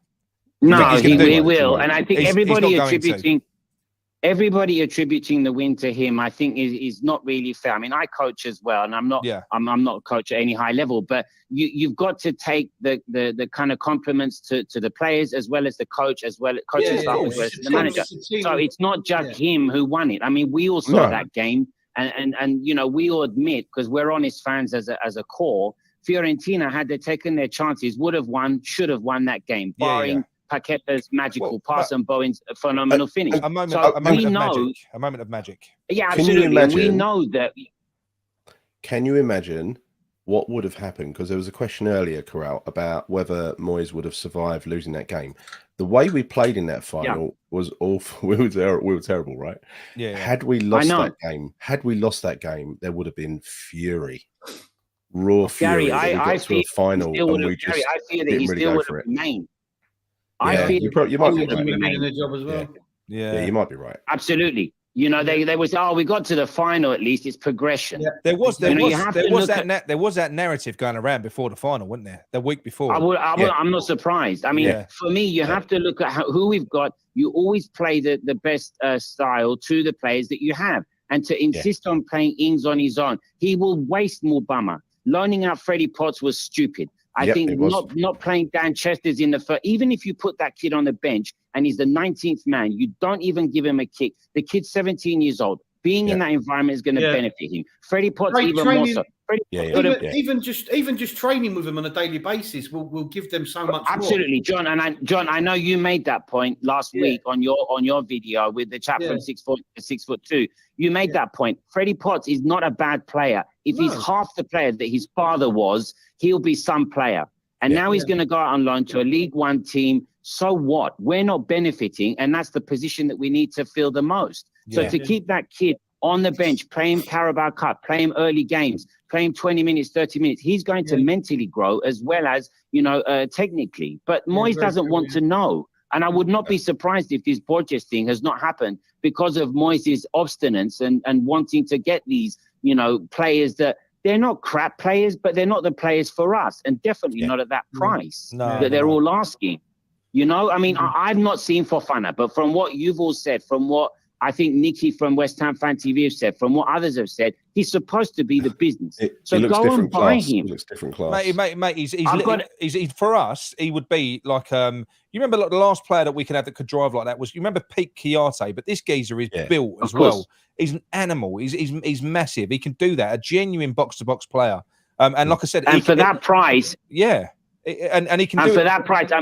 Nick, sorry to interrupt you, I think for that price, it's definitely worth it. I've got a Dutch friend who supports Ajax, and he said to me, they're not going to budge off 40. They're not budging off 40 million because they believe that this is the time to sell Alvarez. And I don't know Alvarez at all. I've heard he's okay, but he's got deficiencies. But Fofana, by all accounts, doesn't have any. And he's going to be less. Plus, the guy wants to play in the Premier League. I think Alvarez is a gun for hire. He'll go to any club in England that wants him. I don't want a player like that. I want a player that wants to come to my team for the benefit of my team. I don't want a player that's just a journeyman and coming to England to play in the Premier League because it's the Premier League. Stuff that. I want a player that's hungry to play. Do you know something? I watched a channel the other day. It popped up on earlier on today. It popped up on my feed, and it was a Southampton fan that seemed to know a fair bit about the club, and he was talking about James Ward-Prowse, about how he knows that James Ward-Prowse doesn't want to go. He doesn't think that James Ward-Prowse, I know the papers are saying Ward-Prowse wants this move, but when you think about it, it's a bit of a risk for James Ward-Prowse. He likes living down on the South Coast, right? He likes living down on the South Coast. He hasn't got the relegation. No, he ain't got the relegation drop clause in his contract. He ain't losing any wages while he's down there. Why would you not stay there for 1 year to see if you could bring them back up again? Because I'm not being funny. If he comes to West Ham, we could be changing fucking positions next season. We could be dropping with him. Sadly, sadly, that is a possibility. And I think if he's a local guy, which I think he is, by all accounts, he's got a new family. He's bought a new house. He's on solid wages. It's not as expensive to live on the South Coast as it is in London. No. Why would you want to move? And I wrote in that post that I put earlier on, 55 assists in 405 games. If you've got 1 in 8 assists for a team that's not as good as they should be in Southampton, that doesn't really show that much value for me. No. If in a team like that he still gets 1 in 8 assists, that's nothing really to brag about. No. And if that one thing I've just seen on the feed, if that is the real Danny Dyer. Saying good caller. Thank you, Danny. I think you're brilliant. I absolutely love you, and so does my brother. So thank you very much to everyone that's giving nice comments. But I'm trying to stay positive. What I will say is ignore Mr. Mace in the comments. He's just our what do you call it? Our resident git, basically. Piss taker. He takes the piss out of everyone. So fair enough. No, but all I'd say, Corral, is that as you're a first-time caller, I won't take the piss, but next time I might be a little bit more take the piss. So don't take the piss. It was a really good call. Take the piss out of me. What for? Brilliant call. Brilliant call. You got a lot of love in the chats there, Corral. No, well, I appreciate that, fellas. Look, I won't take up anybody else's allotment, but I'd like to say we have to try and remain unified, because if not, we saw what happened a few years ago, and it could easily turn ugly very quick. Yeah. I hope that we don't live to regret this season. I hope that, we do start to see positive influences from inside the club, from the Nobles, from Stuytons, and that they start to make themselves heard. And most importantly, power belongs to the people. Yeah, Yeah. no, it does. As Public Enemy said, fight the power. Yeah, fight the power. There you go. Look, Mr. Mace. Look, you've broken Mr. Mace. He's actually said good caller. Actually, fuck me, that's a first. Thank you very much. There you Thank go. you very much. You've even broke Mr. Mace. Do you go to home and away? We fought a lot. Sorry. Do you go to home and away then a lot? No, I mean we had season tickets to Upton Park from 1982 to 1998, and we went to home and away games. Then, since we moved to the new stadium, I had a season ticket for 2 years, and then COVID hit, and I didn't renew it. I got a new one this season. I go to an away game when I can. I don't have many points, but when I do have the opportunity to go to away games, I do.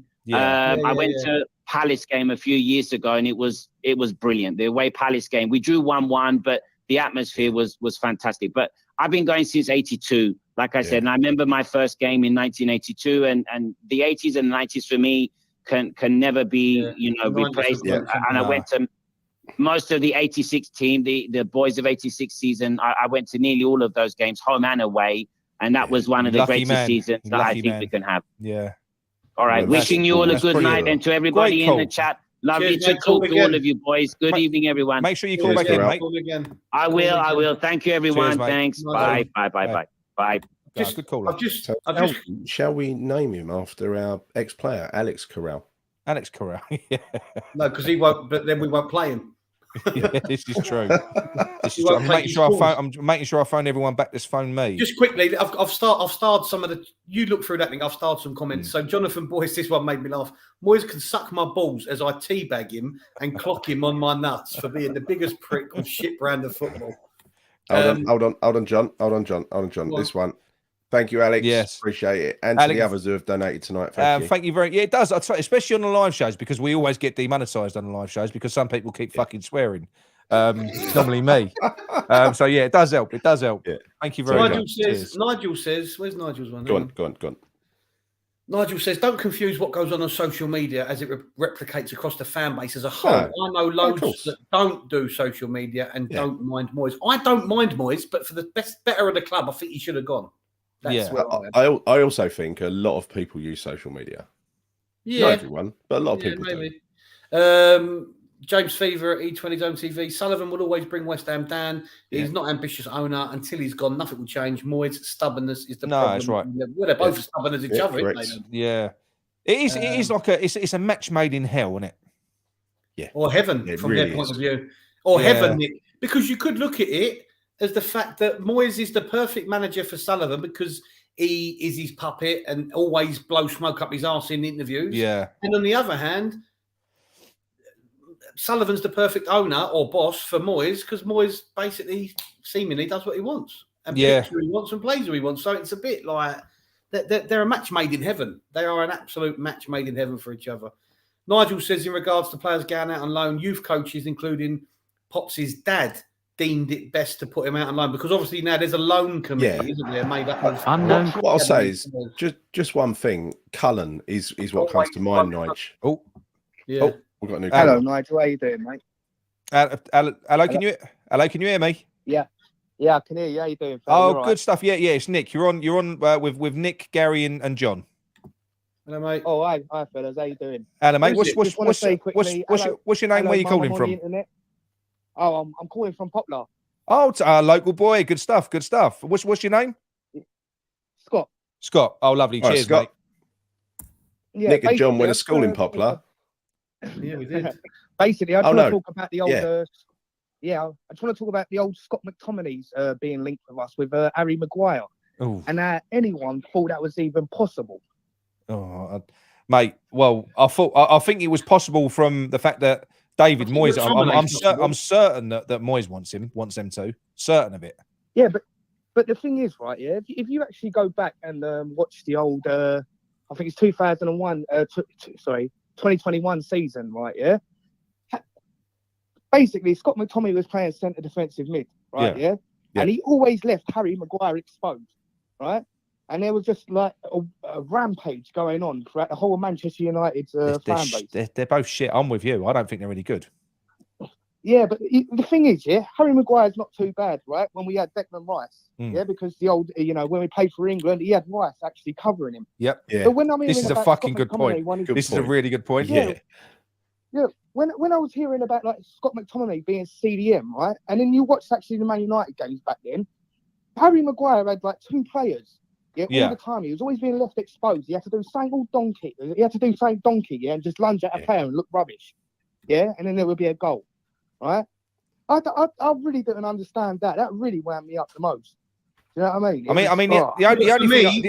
The only thing I say, go on, John. The only thing I'd say about that is, for me, I wouldn't bring McTominay in to do the Rice job. For me, McTominay would be brought in to take Soucek's place. I'm sorry, he's better than Soucek in that position because McTominay can diversify. He's not good at sitting defensively. You're right. You're right what you're saying, mate. Yeah, no. Defensively, he's terrible. McTominay's not great. He's not good at sitting in front. I agree with you totally. But he's definitely better than Soucek. But Soucek ain't going out the team. That's the point. 1 sec. Oh, thanks, Alex. Appreciate it. Cheers, mate. Thank you. Yeah. Sorry, Karen. Scott. Soucek can't pass the ball to save his life. Yeah, not can Zuma. No, right? He can't.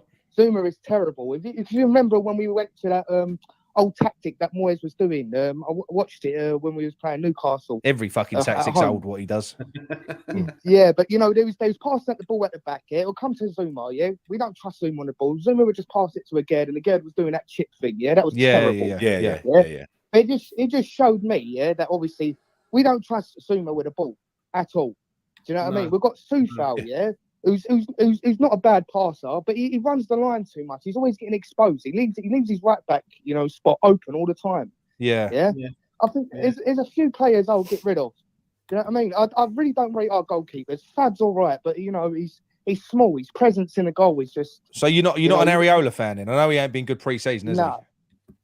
No, I'm not at all an Areola fan. Not at all. I mean, Moyes don't even trust him. Do you know what I mean? How many games did he get last season? He was on how much? I know, but then why did we sign him? He had him for a year before we signed him. Oh, it's David Moyes for you.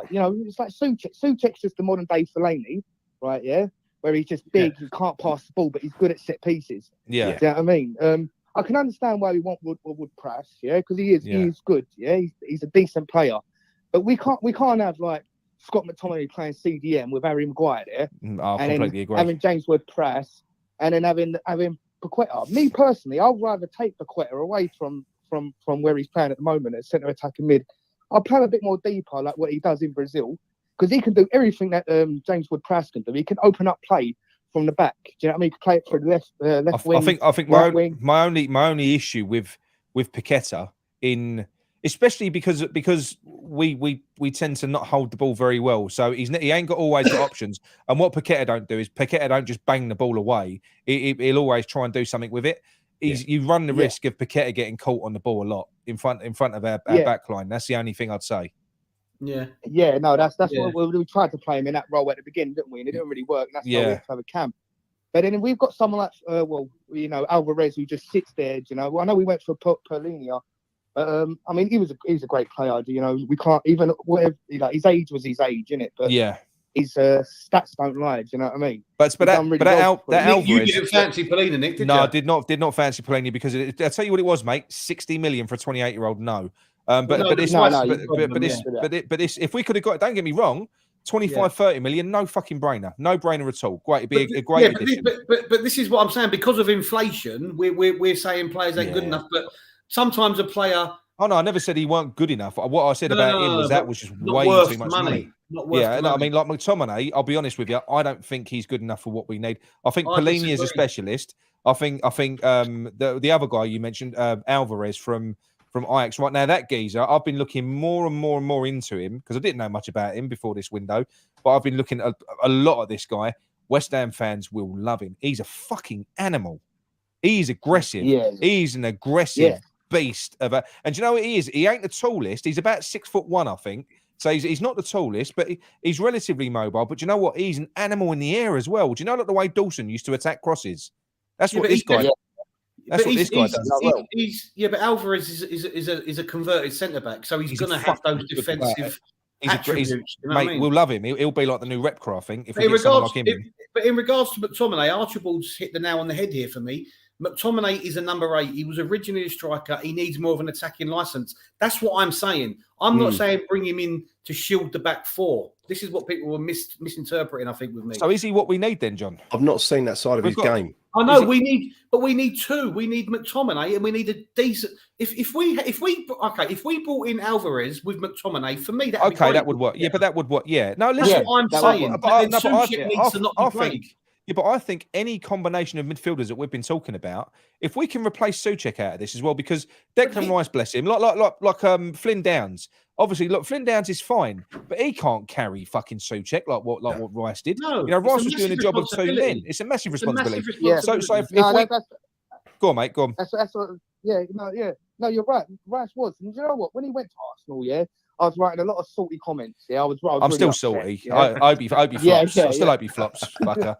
Yeah, but it broke me heart a little bit. Yeah, you have your man crush. You have your misses, but then you also have your man crush, and that's totally fine. You know what I mean? But Ardy's fucking picture on the wall. I was very reluctant to take it down. But I can't now blame him. You're seeing all this shit show that's been going on at the moment with all the transfers. Yeah. And you're seeing what's happening behind the scenes. You're seeing everyone walk away, right? Yeah. And then you look at him and you realise when you were sitting in your chair and you was watching it live and you see how good he was and he run his bloody heart out for the team. Yeah. And you know what? He's left us with 105 million in the bank, yeah? And it was because of him we never got relegated last season because the board wanted to go and buy bloody 9 players straight away and not bed him in the January beforehand. Yeah. He did us great. He has done us great. And you know what? I forgive him. I do forgive him. I just say Arsenal fans. You know what I mean? I think that's what really wound me up. I can't listen. I don't wish him any harm. I don't wish him to get injured. I don't want him to win nothing. If you're saying, do I want him to succeed at Arsenal? That means Arsenal succeed. So no, I don't. Do you know what I want? Do you know what my dream is? I can't dislike the bloke. Do you know what my dream is, right? And I know this is bloody minded. My dream is that he fucking flops miserably at Arsenal, right, and end up fucking pushing him on. And do you know what I want him to be? I want him to be the poster boy for the next West Ham bit of talent that we get that thinks they're too big for the fucking club. And we can point to him and say, remember Declan Rice? Remember what happened with Declan? He'll never foul at Arsenal. So even if Arsenal don't win anything, he'll still stand out and play well. That's what I want to happen. Yeah, I don't want Arsenal to win. He's a quality player. If we're being honest, Arsenal underneath Arteta is they're a force, aren't they? This pre-season, they've been showing themselves to be a really, really good team. I hate that prick Arteta. Yeah, me too. Yeah, so do I. But he was sitting there learning off the best, which was Pep. I know. You know what I mean? And also we had Vincent Company there, and we didn't take it. We stuck with Moyes. We rode it out. And you know what? Another thing I want to quickly touch on. All this talk about Moyes should stay because he won a cup, right? Yeah, and he won a cup. Ooh. Yeah. Okay, I can't take that away from him, yeah? But what I can say, is we went in that tournament, as favourites. So we've just done something when we were favourites to win it. Yeah, and Fiorentina, their style of play versus Moyes' style of play was actually their weakness. You know what I mean? So we was actually generally supposed to win that. But then you watch the finals, it was painful. It was painful until the last bit, But, we couldn't even pass the ball. We didn't even, I don't think we made like 6 passes. Yeah. No, they were on top majority of the game. I agree with that. So basically, we just sat back. We didn't really do much. When we got the ball, we couldn't string bloody 5 passes together. Good. You know what I mean? And just that finals and this whole that Moyes should stay because of a cup when he was favourite to win it. For me, it doesn't make sense. It makes no sense, right? It genuinely doesn't. Look, it's a great thing. I love the fact that we won the cup. I do. I love the fact that we won the cup. Yeah, but listen, it ain't not. We were, or maybe people might say, going into the final, we weren't the favourites because Fiorentina. The only reason they were at that point, at the start of the fucking competition, was because we were so shit in the league. Our odds dropped a little bit. We were the favourites in that competition. But it ain't like he went and won the FA Cup where you're beating all the fucking Premier League teams, is it? He didn't do that. No. But you know what? He did well previously with the old Europe. Yeah, we got to the semi-finals and that. If he would have won that cup and everyone said, "Well, he's won," I'll be like, "All right, that was a very hard cup to win." I know. Do you know what I mean? But this one, we was playing things like Ghent, AZ Alkmaar, Viborg. Yeah. Who are these teams? I know, but Gary, you're getting this wrong. Jesus, we win a cup and we're still not happy. We are happy. Cup. We're not saying that. What we're saying is it isn't justification for keeping a manager that was fucking that escaped relegation, that spent 200 million in the transfer window and escaped relegation by a relative whisker. All right, fair enough. Last 2 games towards the end of the season. But listen, that is not a good enough excuse. It's not. This was a competition we were favourites to win. It's great that we won it. We love the fact, and I wouldn't replace it. I wouldn't go back and replace it. But and it's just giving Moyes an ego. That's what it's done. He's just giving him an ego. And we did him a favour by keeping him, because realistically, any other Premier League manager would have been sacked. Definitely. Definitely. We kept him on, and we gave him his first ever trophy. Forget about we winning that trophy, because we could have won it with another manager. Do you know what I mean? We could have brought in anyone, and he would have won it. Don't know about Frank Lampard, but no. Well, I will say, because that was my argument, because I was so desperate for him to go. And I was saying, I was saying the same thing. I was saying the same thing, that he'll whoever we would have brought in at that stage.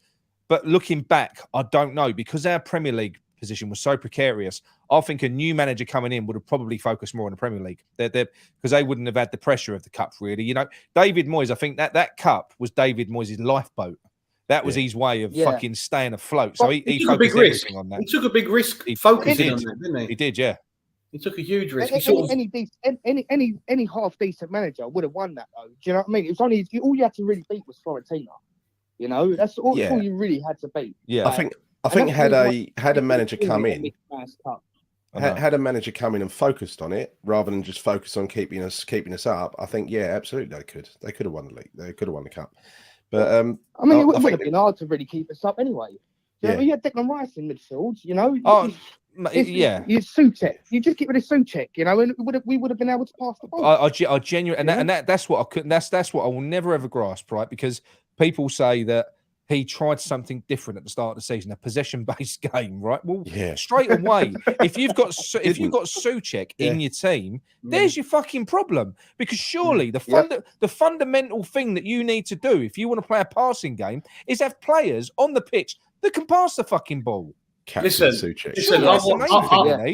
I went to the West Ham Dagenham. I went to the West Ham Dagenham game, right, and it proved in that goal that Dagenham scored because he got on the ball in a position that was comfortable with it. That was so funny. I don't know what was worse, him or Areola in that one. He turned into trouble, and he's going to do that more and more often. And this is the problem. Moyes' fixation with Souček has actually been his massive downfall to the club.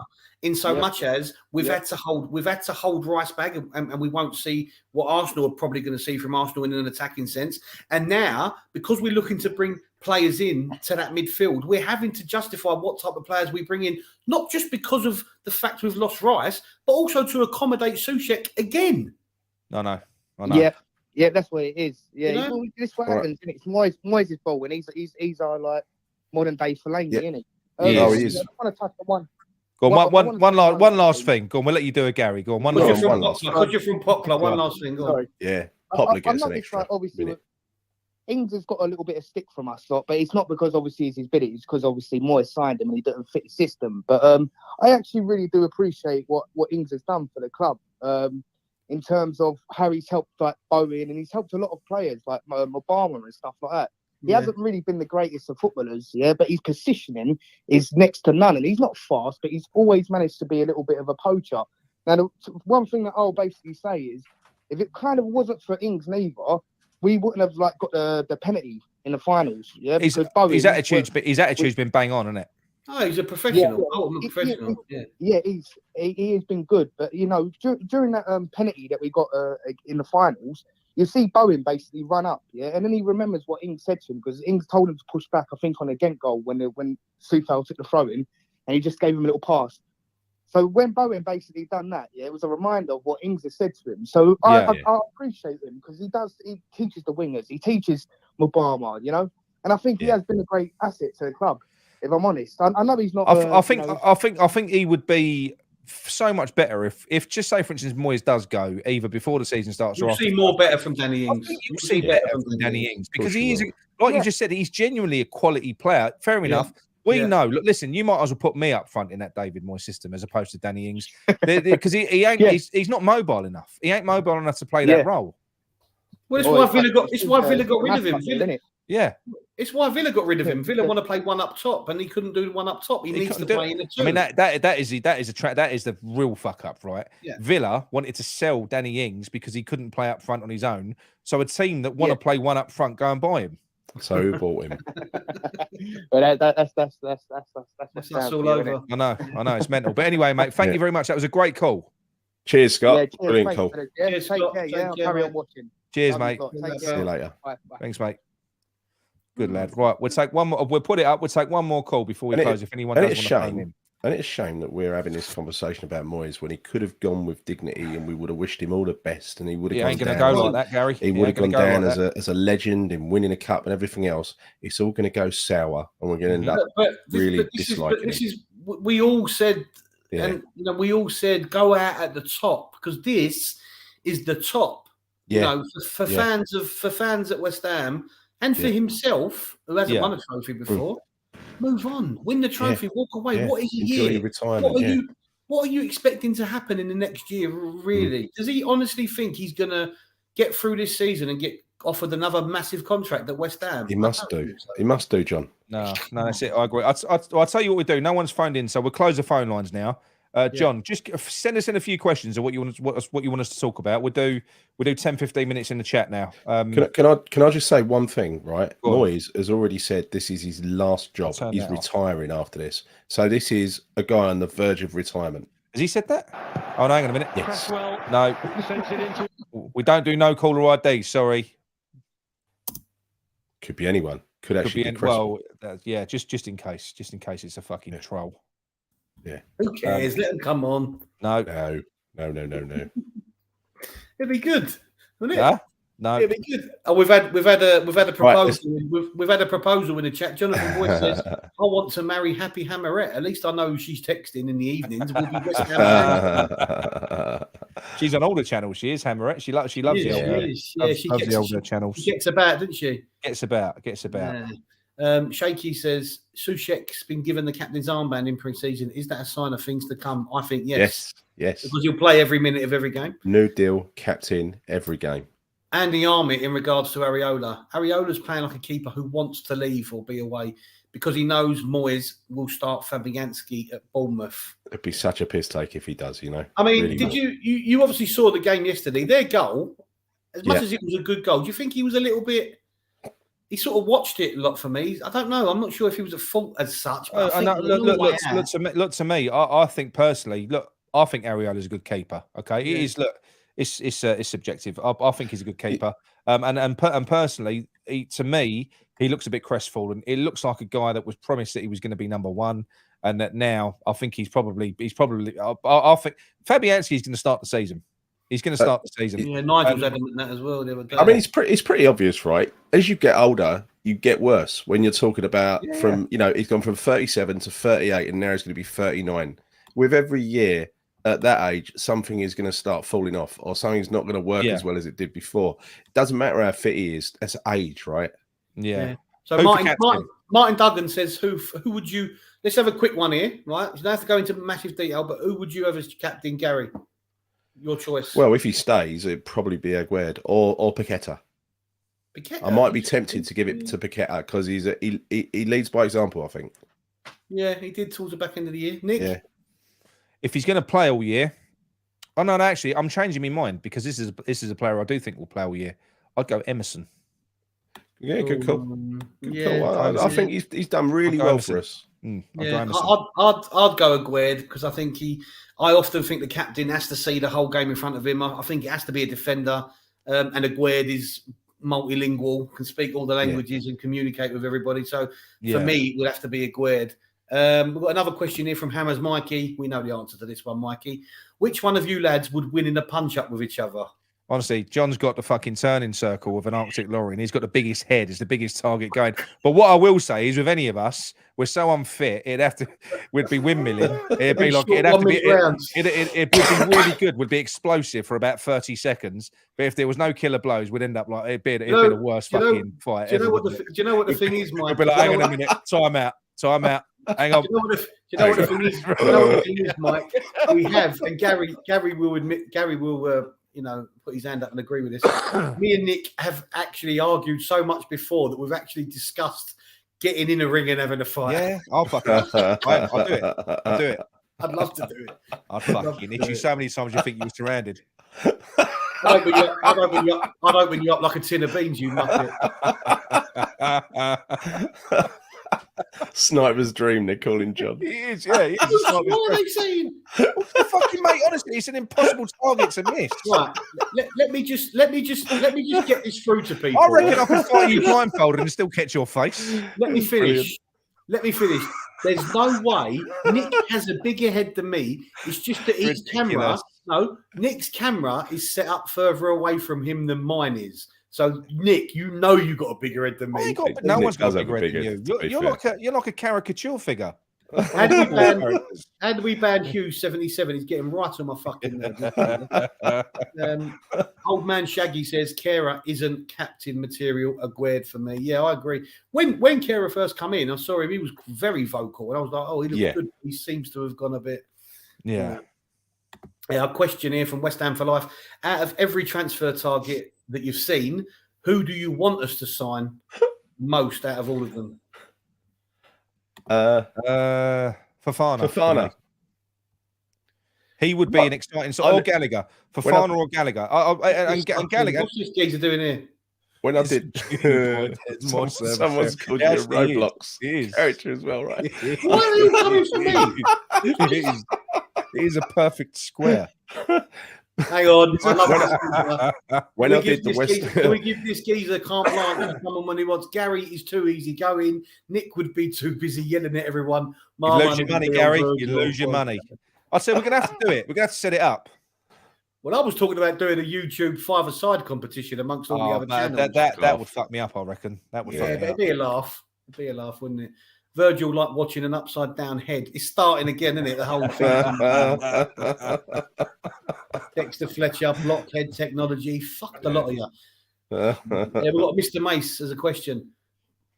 This is have you ever shit yourself? We know it's going to be a good question from Mr. Mace. No, Nick must have. I've never ever shit myself. Never shit yourself. No. I know you've done it once at a dinner table at Christmas, Gary. I remember you farted after a big. We was at a Christmas dinner, right? And he's at his dinner and he's farted, and I watched the colour drain from his face. And he literally got up, fucking crab walked out the front room. I'm not sure Gary wanted you to share that with everybody. You did, didn't you, Gary? Yeah. Ultra 505. Why is Moyes so fixated on old, tried and tested Premier League players when there's a whole pool of young talent out there? It's the tactics that matter most, not where the players has come from. I don't know why he's so fixated with that. I don't get it. Because if you look at the players when he first came to us, and even when he came back to us, if you look at a lot of the players that were successful for him, they weren't Premier League established players. No. Well, listen. Go through the players that came in last season. Who were the ones that were most successful from the off? I mean, Danny Ings wasn't. Cornet wasn't. He was from the Premier League. None of them were that successful from the off, were they? No. But it's Emerson even had a shaky start, didn't he? Emerson, and then he got better. Emerson, he's Premier League proven. So it's an absolute bullshit. And what I said in that video, I think you'll agree with this, John. I don't think it is anything to do with Premier League ready. It's style, playing style. And that's why, and I mean it as well. Declan Rice is going to struggle. He'll struggle initially going to Arsenal because they play a different style. They play with the ball. Well, Nick, this is what bothers me with McTominay and Maguire. This is another thing that bothers me, right? Have they ever played in a team that's just fucking sat back and invited the opposition? No. I think Maguire would. Maguire came from Leicester, so he has done it. And he plays for England. And he plays for England. So Southgate plays a very similar style, so he could probably do it. Yeah. Dougie Montana shit himself on a golf course once. What? Like watching Minecraft. What's that mean? Square heads, like made of blocks. Fuck off, Norman, whatever your name is. Square heads. I'm gonna get my hair rounded off or something. Get my head rounded off. You need to get more volume on your hair, John. Round it up a little bit. Round it off. Richard, so in regards to, give yourself a little boof on. In regards to Premier League players, Richard B says tried and tested. Grow your hair, give yourself a top knot or something. Tried and what are you doing with your hair? What are you doing with your hair? You look like a fucking 99 with chocolate sauce on top. Oh boy, look, there's nothing wrong with that. There's nothing wrong with that. Question from Andy Armit: will Steiden stay after this window or go before it ends? I think he'll stay. I think that's the litmus test. If he stays, then you can probably assume something is up. Something is happening. Look, we're all anticipating. Look, there is every likelihood that Steiten could have been brought in knowing full well that he wasn't going to have any say until after David Moyes is gone, but he's been brought in for the future. We don't know. I find it unlikely, but we don't know. We don't know. Yeah, no. Paul McCarthy says Rice won't struggle. He'll get loads of the ball and dictate games. He'll get used to it. Mr. Mace says an angle grinder wouldn't budge that nut. He's fucking brutal, isn't he? Who is that? I'd love to meet me down the pub. Come on. Daniel Sweetman says, can you see Paqueta lasting the season under these horrendously prehistoric tactics? I think he could demand a move, and I wouldn't blame him. I think he'll last a season, yeah. And I think he'll be worth a lot more at the end of, in the summer if we stay up and do all right. What is the better likeness as we're on John? Because I think Black Country always goes for this. So Black Country thinks that he's where's that come from? From hello. You got the Lego character. What's the better likeness? Listen, I think you'll realise that all the women who watch this show watch it because of me. Right? That's all I'm. I reckon it's true. It's true. I'm telling you, it's factual. They don't watch it for you two old grey bastards, do they? You should listen fucking Just for Men. Embrace it, John. Embrace it. Who will last longer, Moyes, Sullivan, or Steiden? Sullivan. Say Sullivan. I don't think Sullivan's going anyway. I really don't. He'll still be here when he's fucking 90, won't he? Mr. Wakey says, question: is it likely Scamacca could leave?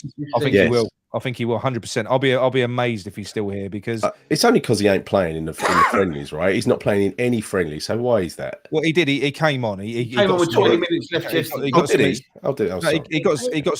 minutes.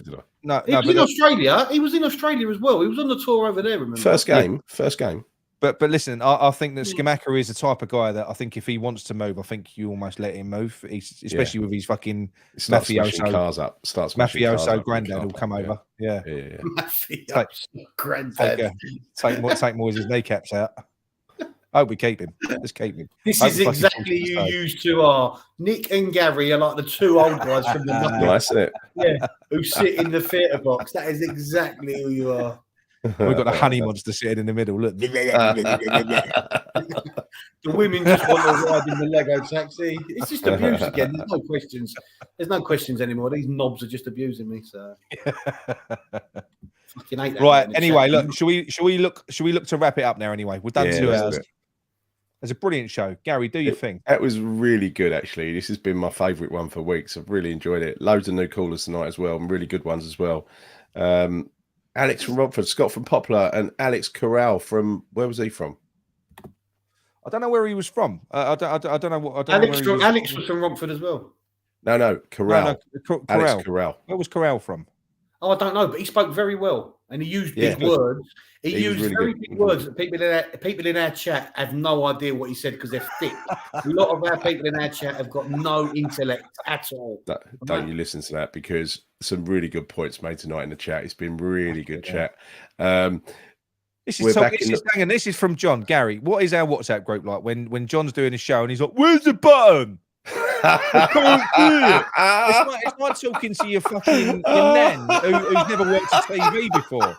Have you clicked that, John? I even make videos for him. I make videos. I'll say, "Watch the video. This is what you click." You're like, "I can't fucking see it." He